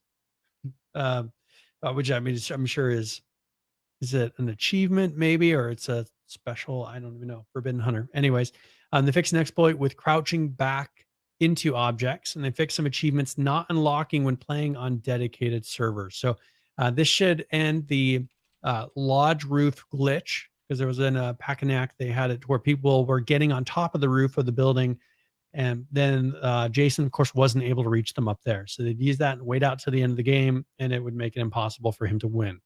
So they have various map escapes that have been found, and you should see far less crashing now that we've localized the major memory leak issues. And these updates will be happening for consoles relatively soon. So this was PC right away, but this should help with those that are getting connection issues. So that was the June 28th, just this past week, crash/achievement/bug fixes patch. There you go. That was for Friday the 13th. Yeah. You Did you want to go into Daisy since you are a Daisy connoisseur? I'm not a Daisy connoisseur. That's a lie. Now the I reason that still haven't bought it. I mean, it was on like 20% sale, and it's still not enough for me no, for the I summer sale. would not recommend. I wouldn't even recommend it for free at this point. It's just not in a very good state.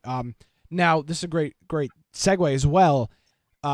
Daisy is on this list because PHVCK in our Discord, we have a news channel where throughout the week we are asking people if you see a game update, something about a game, something's on sale or whatever, post it in that channel in Discord so that Tuesday when Brian, or whenever we do the show, when Brian and I are doing some prep, we can go through that list and find stories. So he posted this update. It's actually a pretty big status update. We haven't talked about Daisy in a while because there really hasn't been a lot to talk about.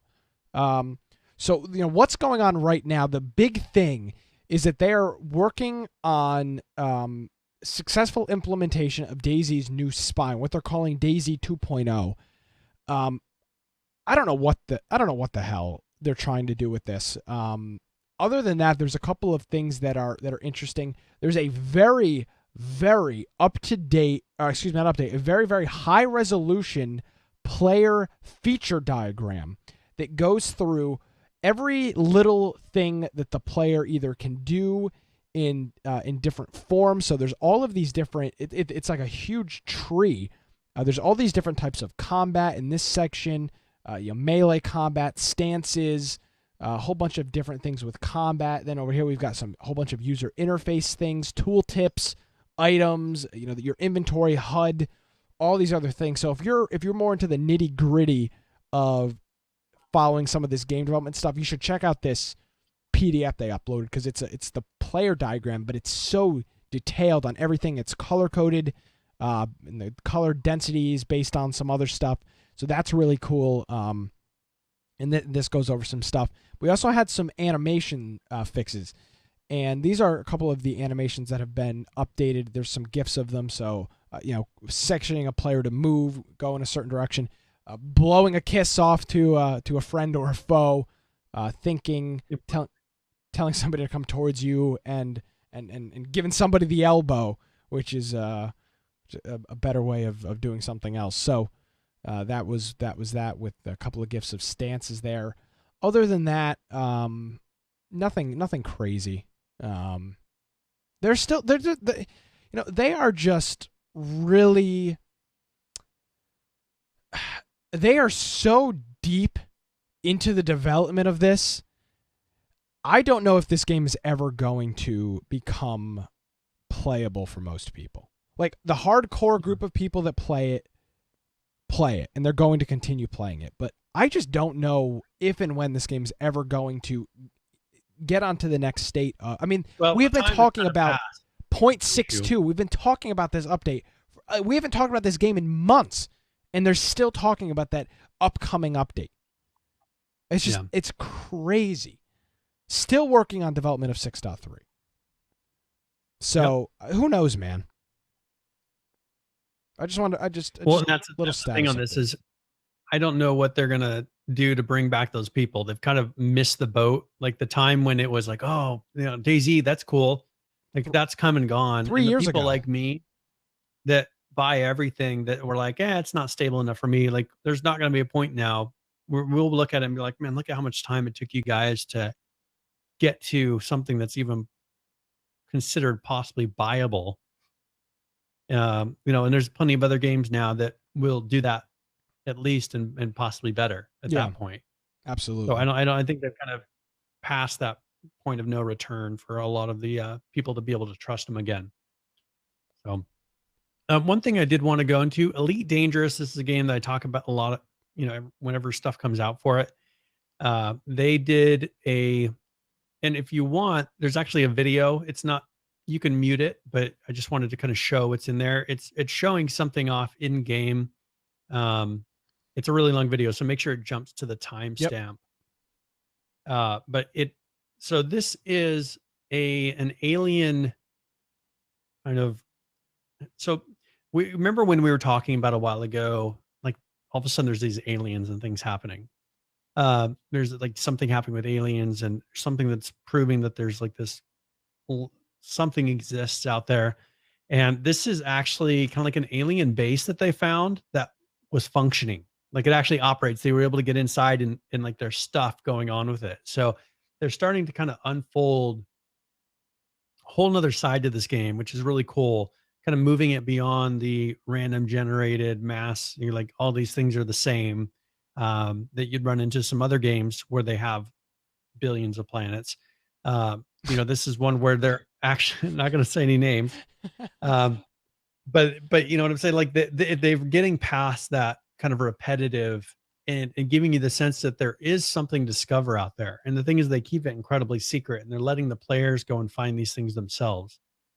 And so, this is something that I look at and it's like, well, this is cool. This is something that maybe I can find something that no one else has found, because that's what these guys did. Like they went in there and no one else has seen this before. So I would encourage you, if you play 7 Days to Die, or not, sorry, 7 Days, if you play Elite Dangerous, go check it out, because this is stuff that's just very recently, this just happened in the last couple of weeks that somebody found this. And it just unlocked more. So they've done a really good job of kind of planting all this secret stuff into the game, and just saying, hey, if the players come across it and they find it, they find it. If they don't, it's just stuff out in the universe that they'll not have found yet. So, and they must be hiding it pretty well, because usually people can break apart the game code and like really dig and find these things. And people are having to work pretty hard to actually get this. So this latest patch 2.3.10, they did a lot of bug fixes for some crashes that were happening. And they did do some improvements to the Hollow Me, which allows you to change the appearance of your character.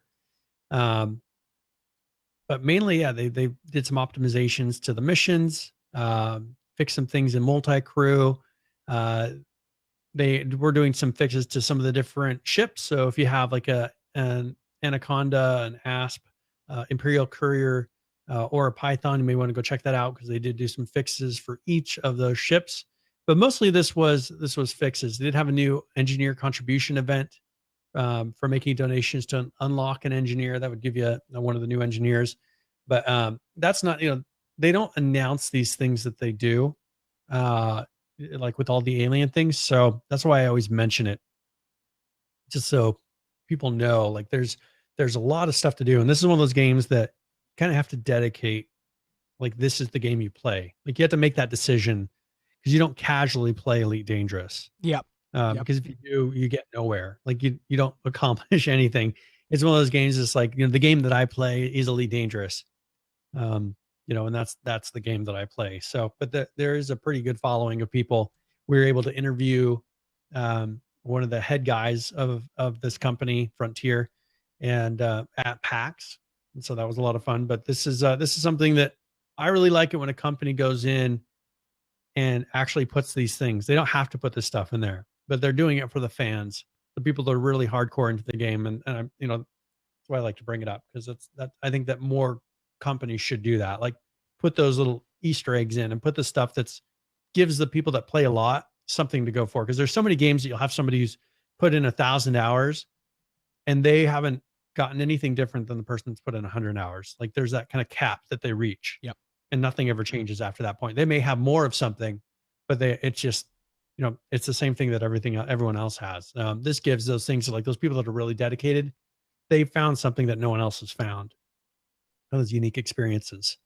So now with Rust, you did talk about, there was a link that was put out talking about the number of refunds that they've given for this game. And what's funny is he kind of mentioned some of the reasons for the refunds. Did you want to go into it, or? Yeah. So I don't know if I necessarily want to go into the reasons, but I do.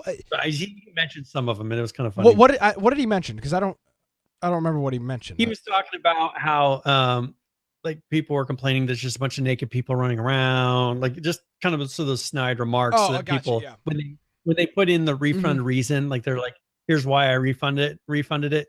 One person did say like not fun followed by bad performance, which he said he can agree with. Like, that's fine. Like you can't say if someone didn't enjoy it or didn't run well on their computer, that's fine.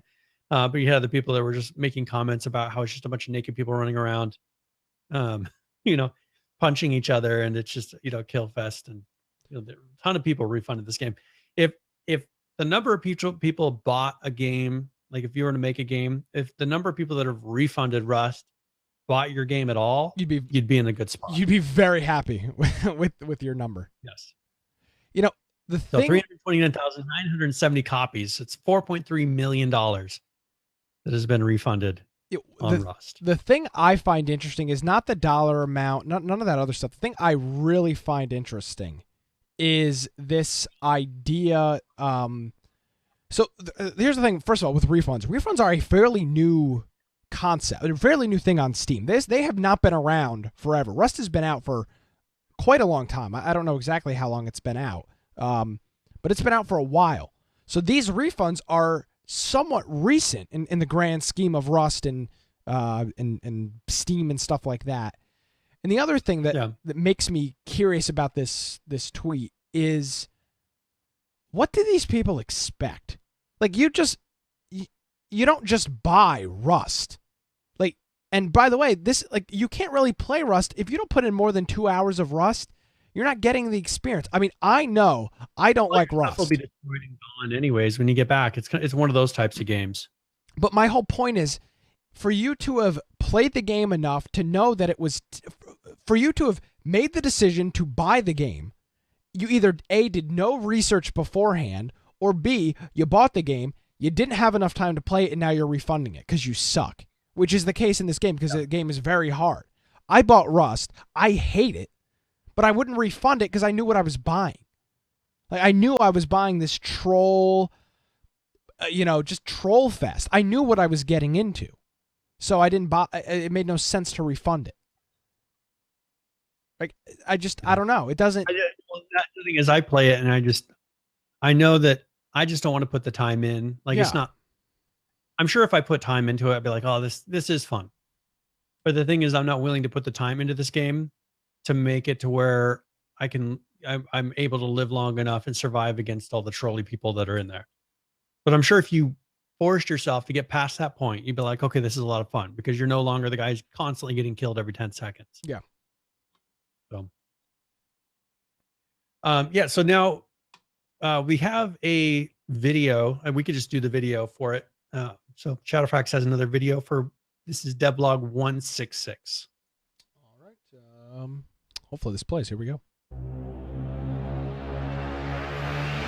Greetings, survivors and friends, Shadowfax here. I'm back from my holidays now, and I think I chose the right time to go, because not much happened last week, did it? But boy, oh boy, this week is an update and a half. Firstly, I know I produce these videos for you as an easy to digest and I hope enjoyable alternative to reading the dev blog, but this week Helk took the opportunity to get a few things off his chest, and if you do get the time, I'd recommend you read what he had to say, because I'm just going to have to do my best to paraphrase it here for you. Long story short, this week we have the first pass at a revamp to resource gathering, because Helk's really not a happy bunny with the state of this aspect of the game right now. As it is, he says, thanks to things like junk piles and being able to get a little bit of everything from every node, most of the stuff you need is available everywhere on the map, and although this may be convenient, it's unstrategic, gives no sense of achievement, and as he puts it, it's very muddy. So, what changes do we have? Well, for a start now, specific nodes produce specific resources, so stone nodes only produce stone,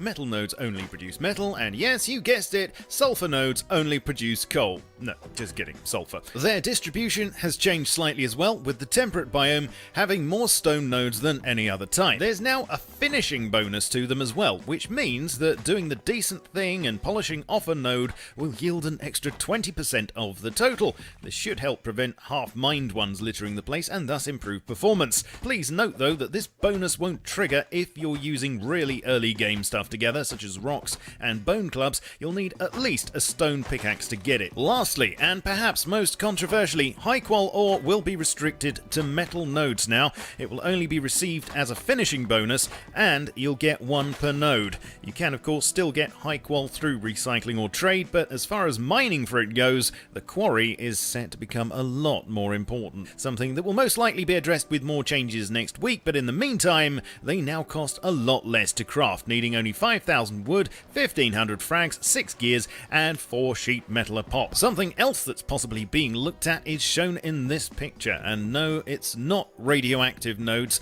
Helk's thinking of spicing things up by adding a mini-game whereby hitting hotspots and chaining them can yield you a lot more. They may even only be visible under certain lights, such as that emitted by the miner's hat, but watch this space and I'll keep you up to date. And remember, at the moment, nothing is set in stone. If you were paying attention back there, you probably noticed that the visuals from hitting nodes have changed somewhat, thanks to some new particle effects and better models for partly destroyed ones. However, as a knock-on effect to this, explosions from rockets, etc. were also revisited, and wow, do they look a lot better. As well as this, there's a screen shake effect which varies in intensity depending on the type of blast and how close it is to your frontal lobe. In another major change this week, decay was adjusted significantly. Dropped items will decay a lot slower than before. It also depends on what the items are and their rarity. For instance, seeds will disappear in around 5 minutes, but AKs and C4 will stick around for about an hour. This means more time to retrieve your stuff and a major blow to despawning loot during raids. Deployables had a change to their decay too. Now they'll only rot when placed outdoors. This means it's worth checking abandoned bases again, and to go with this, storage containers will not have their decay reset when interacted with anymore. You'll need to use a hammer for that instead, so ones in the wild will end up disappearing no matter how many times they get checked. Please note though that this doesn't affect small stashes. Because some stuff will be sticking around for a lot longer, there was also a big change to corpses and boxes too. Now, instead of items spewing out all over the floor, destroyed boxes will leave a neat little pouch behind with their contents in, and corpses will magically turn into a backpack, much like in Legacy. This is obviously much better for performance, and the amount of time these hang around before decaying depends on the rarity of the items inside. I'll also just mention here that for server owners, there's a new convert to adjust the amount of time it takes for a corpse to turn into a backpack, and that is, unsurprisingly, corpse despawn, with the default being 300, which equates to 5 minutes. There were some great quality of life fixes for dropped items in this update too. Firstly, things like debris and ragdolls will no longer block you from picking items up. World models will now displace grass, which makes them a ton easier to find, and the friction was cranked up a notch too, meaning that dropped items will no longer slide off into the distance like an otter in a Vaseline factory. You might also like to know that this applies equally to grenades, which, thanks to having their friction, weight and throw velocity adjusted, should now end up a lot closer to where you want them to go. There were some other small changes to mention as well. Firstly, you no longer have to press a hotkey twice to consume an item in your belt bar. You can no longer put items into any loot containers, and thirdly, you can now hold down the left mouse button to constantly hit with the hammer. In performance, you'll be glad to know that a big improvement to textures is on the way.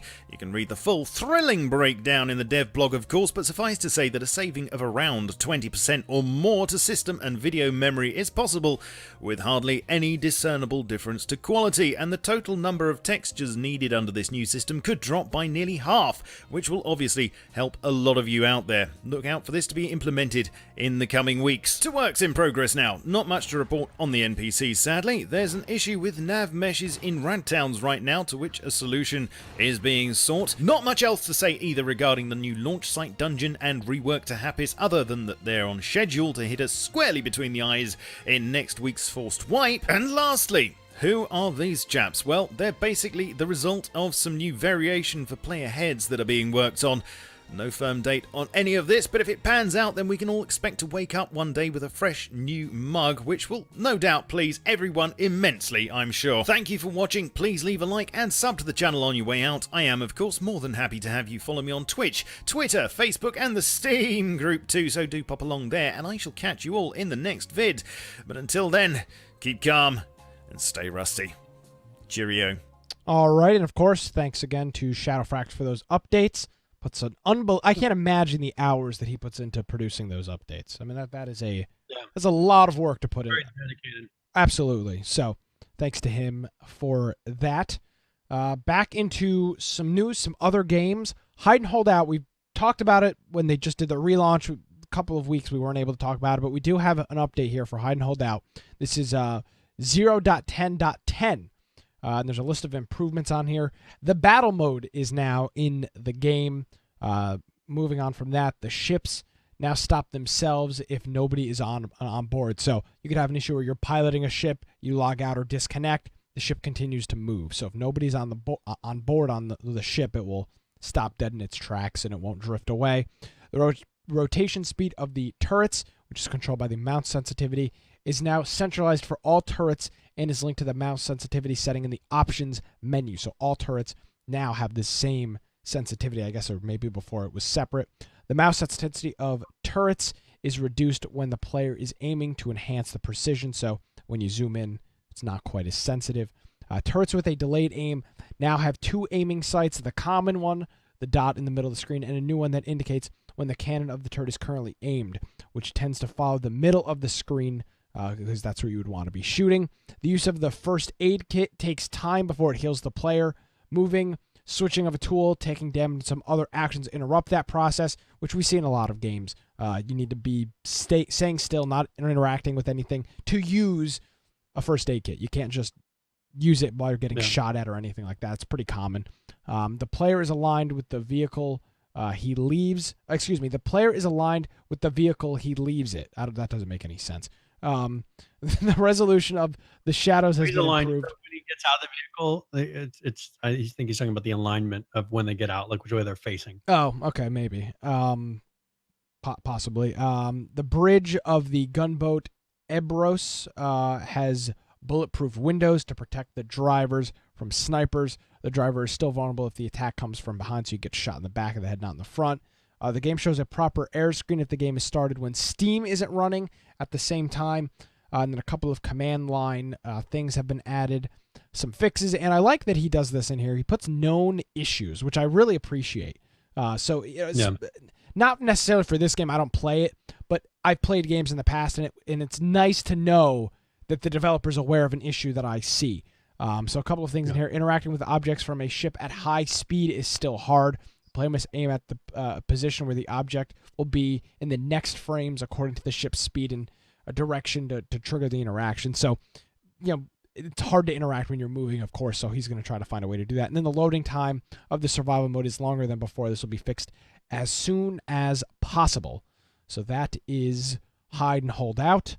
I'm glad that that's the thing. He's putting out updates. Yep. And that's what we said. Hey, that'll make the difference in this game if he continues to do it, and that's a good sign. And it is on sale. I wish. Updates. Yeah, it's on sale. It's only 25% off, which I think is a little lame. It should be more like 50% off, as it was stagnant for like 6 or 7 months. Well, the thing is I wonder how many players he can handle right now as far as his servers and everything. I'm assuming that if he has a lot of servers that are kind of sitting open, I would say, put it on sale and get those things filled up, get people actively playing it, build those communities up. Yeah. If not, if he has a limited amount of space, I can understand that. But I can imagine that he is wanting to get as many players as possible. Yes, sir.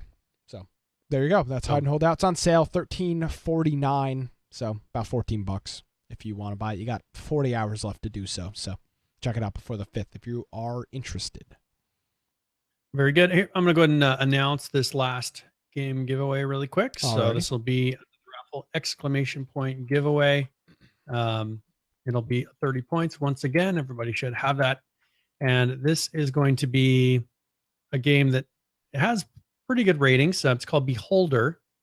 And it's a indie strategy dystopian adventure RPG. So Beholder, I'll put the link to the Steam page. But I encourage you to try it out. It has very positive for both recent and overall, which is usually a good sign. But with the sale, it's 57% off, so it's like $5 now. It's usually a $10 game. So Unicorn Joe, he says he's played it, says it's a good game. So if you don't have it, I encourage you to enter the raffle, and we'll give it away here before the end of the show. There you go. All right, so let's see.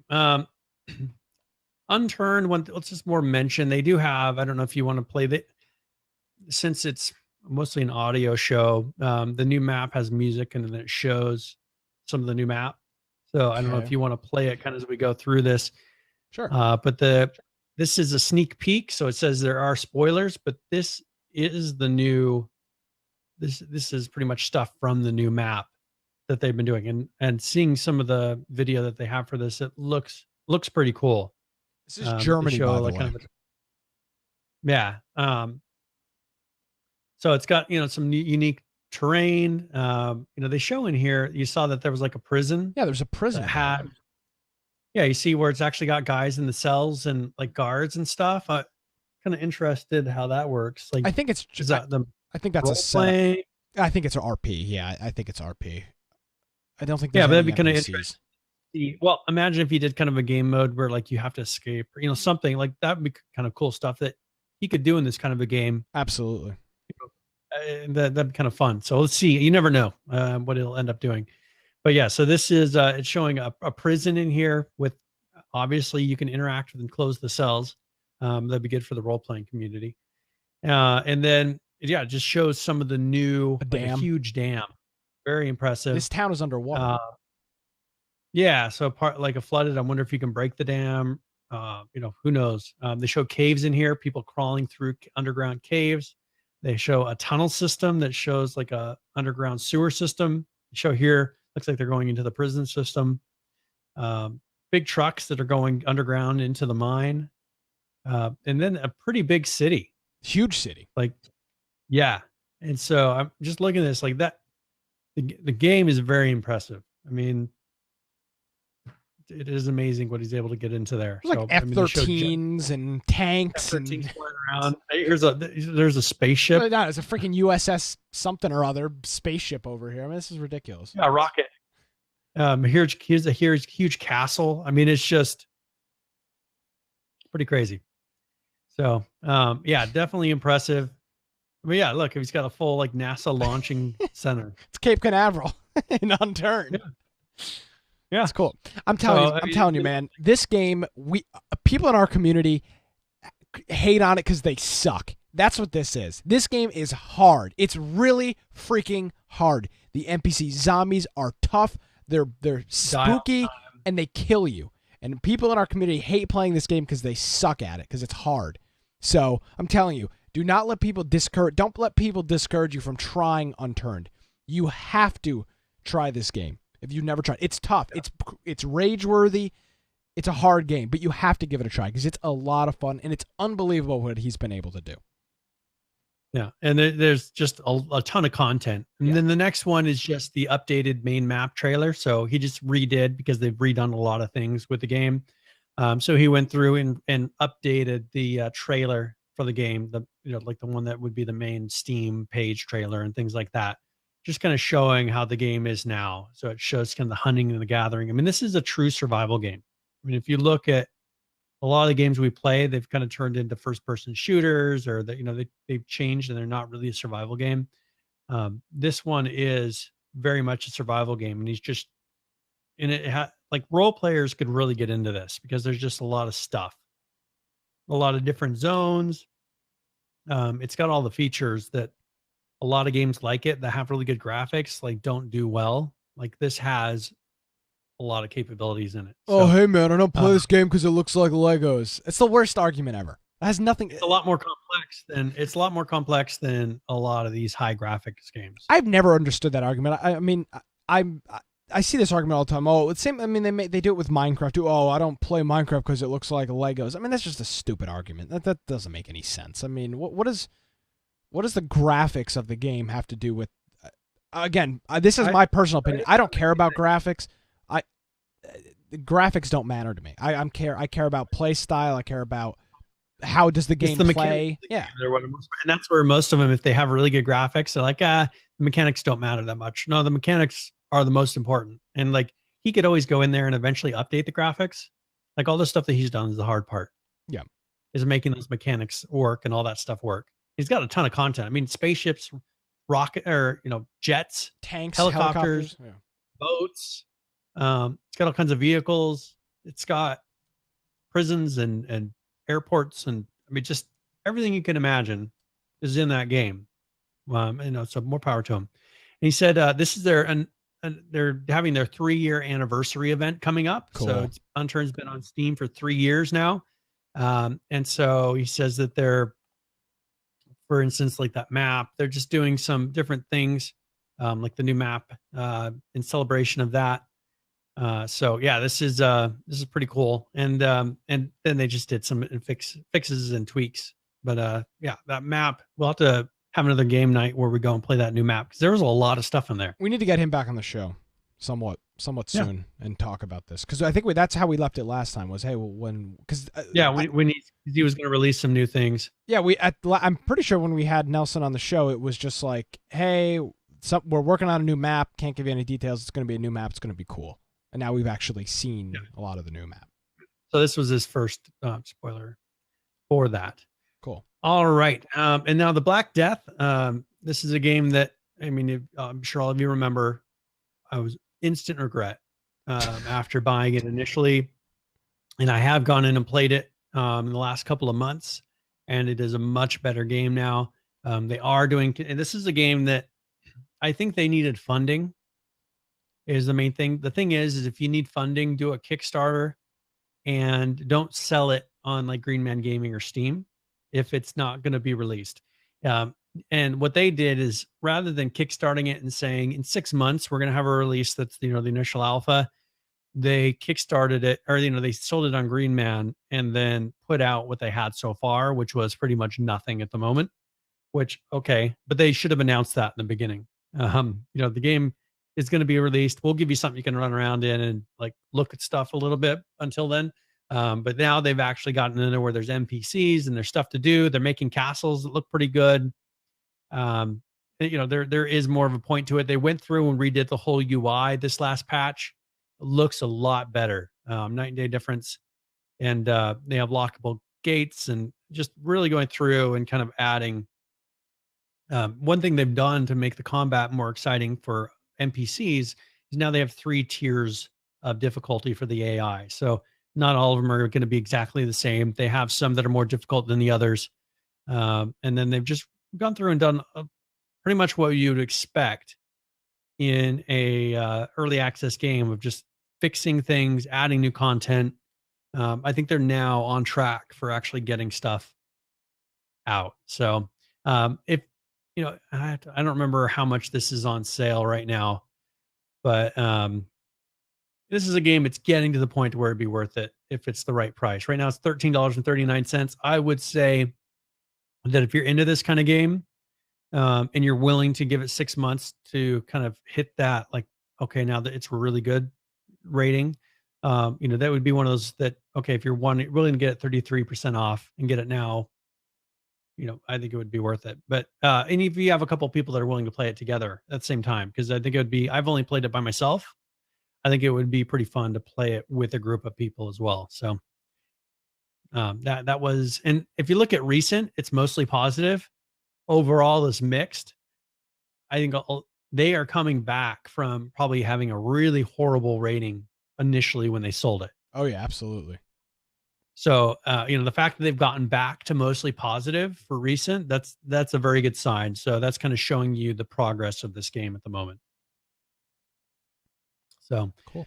All right. And then Hurt World, they did put out an experimental. So this isn't on the main one, but mainly I kind of wanted to show that picture they have at the top. And if you look, it seems like it looks a lot different than the game we originally played. Yeah. When we were doing our game of the week on this, because this one, I mean, there's a lot more detail. I mainly wanted to show that because if you look, like they're putting it, started out as a very blocky.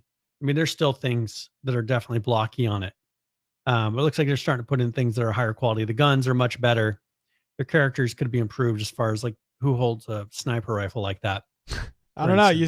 You shoot from the hip with the sniper. That's from the hip with a sniper rifle. Yeah, if you're real badass, that's how you kill people.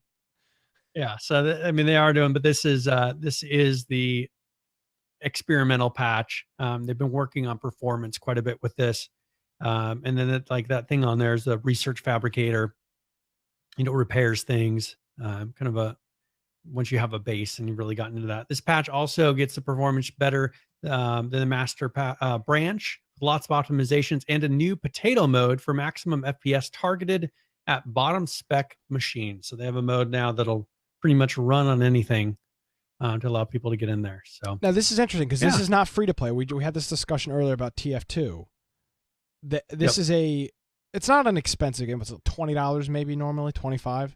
Yeah, it's $24.99 and right now it's half off, so it's $12.49. Yeah, I don't mind games doing. I mean, here's the thing, and I say this all the time. The PC community, and I'm sure people in the PC community will poo-poo this and say, "Oh, that's screw those peasants or whatever." The barrier to entry for PC gaming is significantly more than it is for a console. I mean, first of all, you have to have some technical knowledge, because there are issues that will arise on PC that, turning on your Xbox and putting a disc in, because that's all you're capable of doing. Just turn off your Xbox and turn it back on. Yeah, exactly. There's things like that you are required to do on PC. The barrier to entry is, I think, pretty high, especially for younger people that are, even 16 or 17. Yep. So this doesn't bother me in the size. I wish more games would make these modes available for people that are trying to get into PC gaming, to see, is it worth me investing $1,500, $1,200, $1,700 into a computer? This isn't a game. It's like ridiculous graphics and all that. So like they can just cut down a few things and probably really increase the frame rate on this. Yeah. But yeah, I mean, it's a game that I played some. I remember when it first came out, it was definitely a lot more blocky than it is now. But this is one of those games that if recently it's been mixed. So be interesting to see. Overall, it's mostly positive, and then recently it's mixed. So it sounds like some people aren't happy with the most recent patches, but that's how these games are.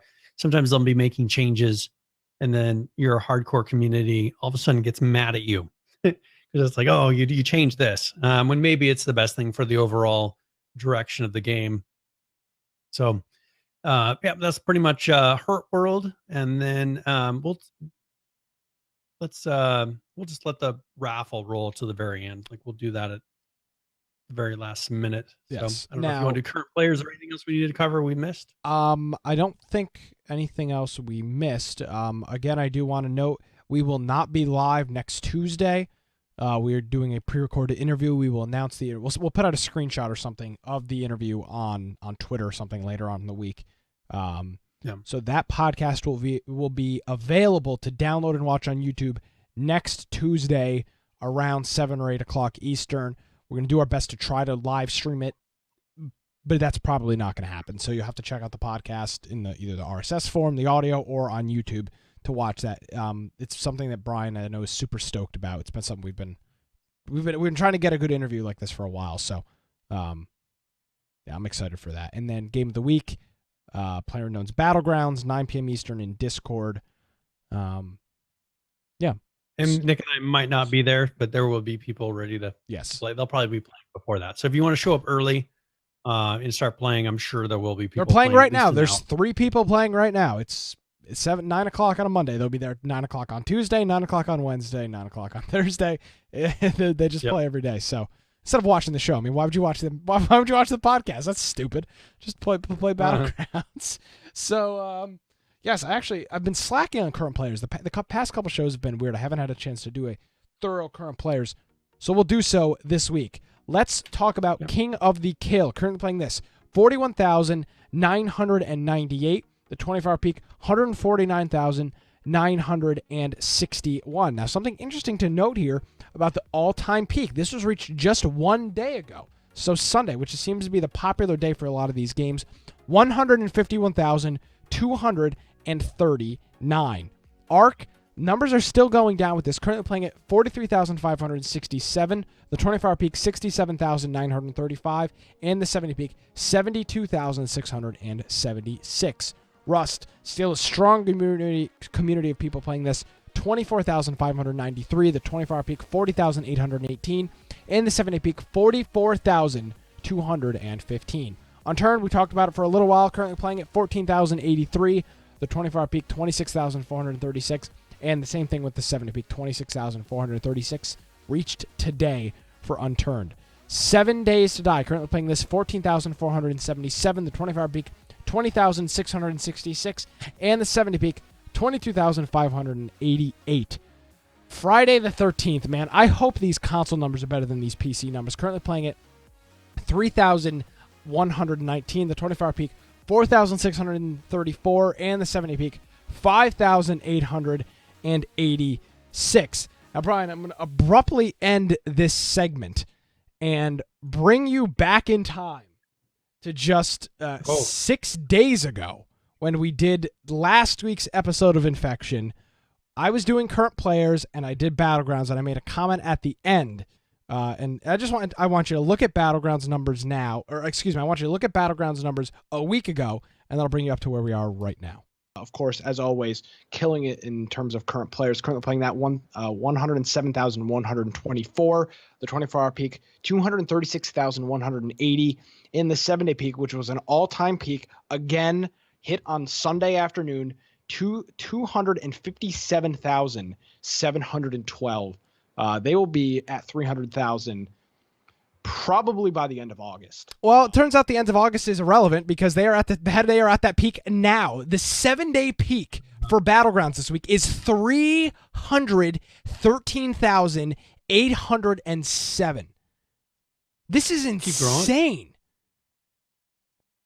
This is insane, Brian. This game added like 50,000 new players this week to the 7-day peak. This is insanity.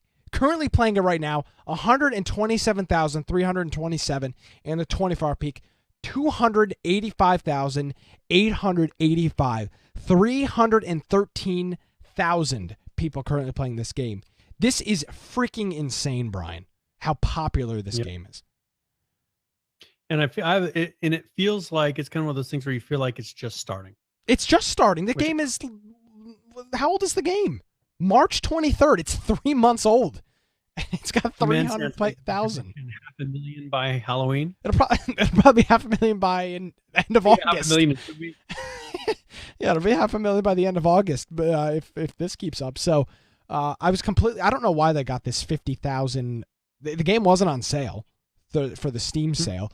But they got this 50. People are just buying it. Like, people see other people play it, and it's not false. Like H1Z1, a lot of the stuff was hype. Like they were going out and saying, "Oh, look at we're at all these places, and we're doing these tournaments, and you need to buy this game." Like this is just people enjoying the game.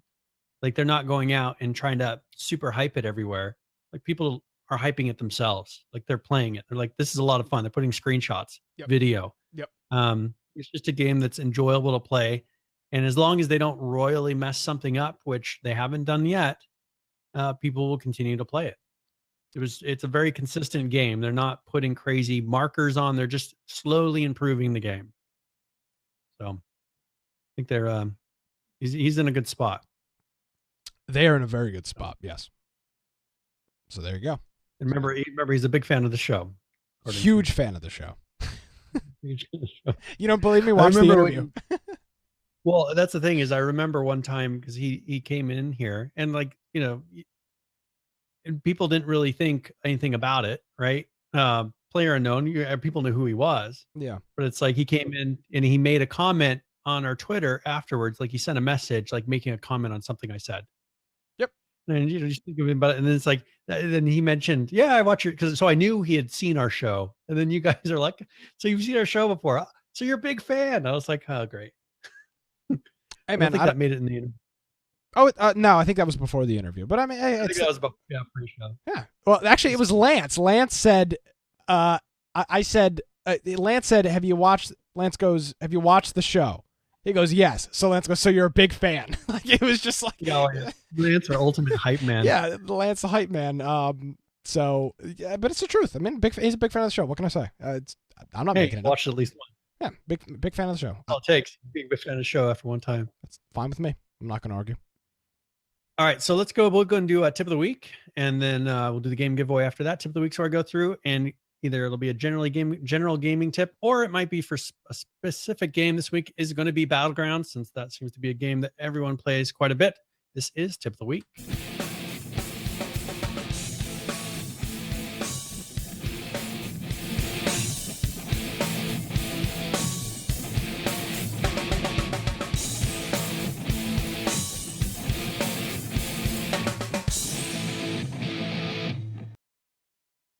All right. So for this week's tip, I wanted to talk a little bit about health management inside of Battlegrounds. So one thing you can do is there's ability to use a med kit without opening your inventory, and it's not super clear. You'd have to go look into your keybinds to know this. But you can use your 7 through 0 keys on the top of your keyboard to be able to use like med kits, first aid kits, bandages, and boosts. So you don't have to open your inventory and then right click on them. If you were able to memorize those, you could quickly tap those keys and it would start bandaging directly out of your inventory. One thing that you could do to make this a little bit simpler is to remap those keybinds to things that may be a little bit closer. So perhaps like you could hit the G key or the H key or something like that. Pick one of those other keys and bind those to maybe a bandage or a first aid to be able to quickly heal up when you're in perhaps a tense situation. So another thing I want to talk about is picking up armor. We have mentioned a little bit about armor before, but you need to keep in mind the levels of protection that those provide for each.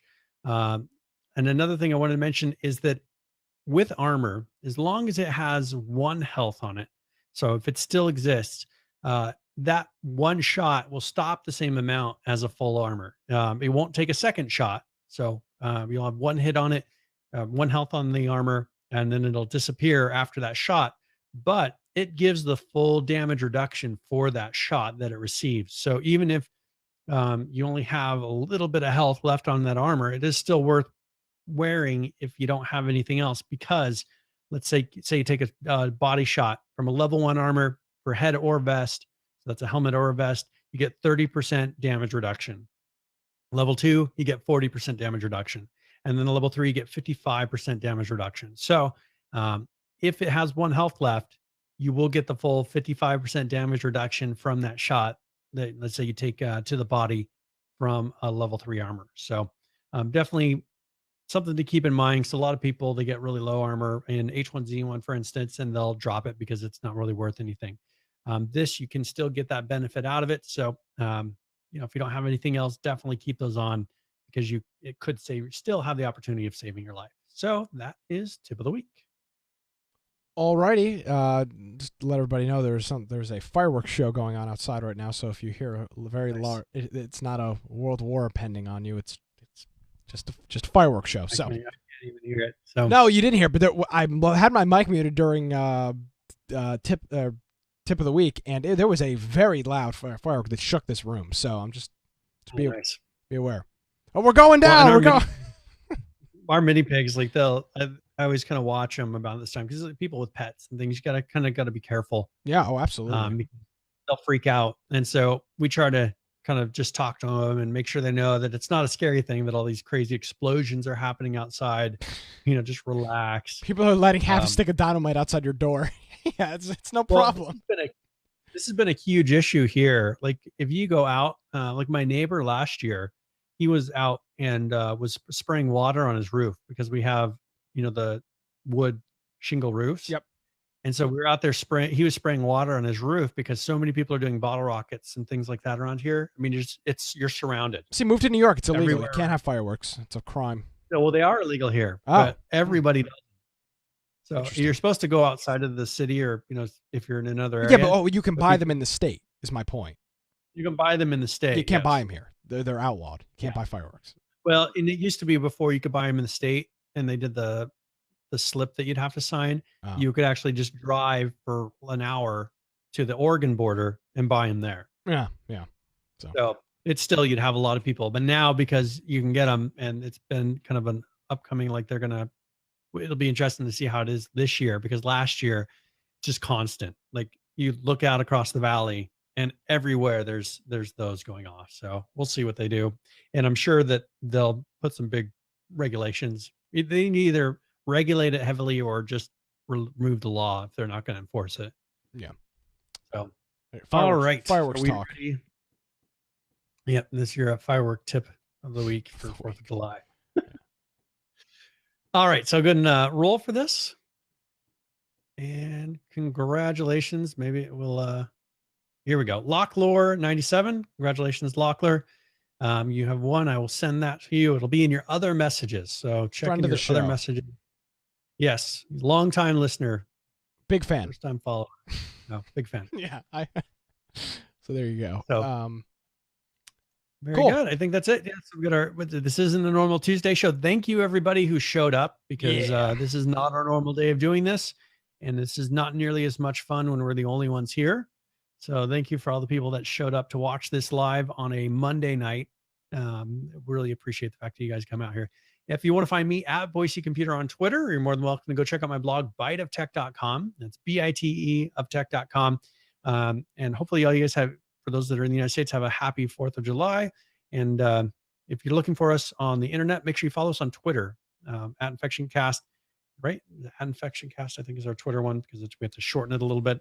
If you want to go check out our website, infectionpodcast.com, on the right-hand side, you can find a link to our Discord group, and it will allow you to go and to join us in all those different games that people are playing throughout the week. And make sure you follow our Steam group as well. Get those notifications of when we have early shows, when we have our Friday night game nights. And thank you, everybody. And I will see you in a couple weeks. Yeah. Pretty much. Right? Yeah, we're skipping town, taking a couple weeks off from the podcast. Of course, there'll be shows. You'll see us next week. Yes. But I will see you guys in like 2 weeks. Yes, 2 or 3 weeks here. We'll be back live on our normal scheduled time. Hopefully, we'll have a little more structure. It's been a little weird for a couple of weeks, but we'll hone it in. By the end of July, we should be back in our routine schedule and be good to go. So thanks everybody who's been patient with us and has continued to tune in. Also, if you want to support the show, you can do so. infectionpodcast.com/support. You can do a direct contribution through PayPal if you want to send us a few bucks. Bookmark our Amazon affiliate link. When you buy stuff on Amazon, it throws us a couple pennies. And Humble Bundle, if you buy stuff on Humble Bundle, we get some credit. And if you sign up for the Humble Bundle monthly, that helps us out as well. So infectionpodcast.com/support. Click on any of those links, bookmark them, specifically with the Amazon link, and you can do all of that. And as always, it's greatly appreciated. Brian, thank you so much. Enjoy your trip, and I'll see you here. I'll be talking to you in like two days. We'll be doing another show, yeah. But for the people listening, it'll be a couple weeks. So thank you very much, Brian, and we will happy 4th of July to you, Brian. As we sit here and enjoy our 4th of July, it's gonna be a fantastic day. So thanks everybody for tuning in. You can follow me on Twitter at Nicholas M. Craig. I'm gonna be moving the next couple of weeks, so things are gonna be weird, but we will make it work. Have no fear. We'll be here doing the show. So again, as Brian said, thank you to all of the people that tuned in for the special Monday edition of Infection. We'll be back here next Tuesday. Thanks for tuning in, everybody. Enjoy your 4th of July. We'll see you next week.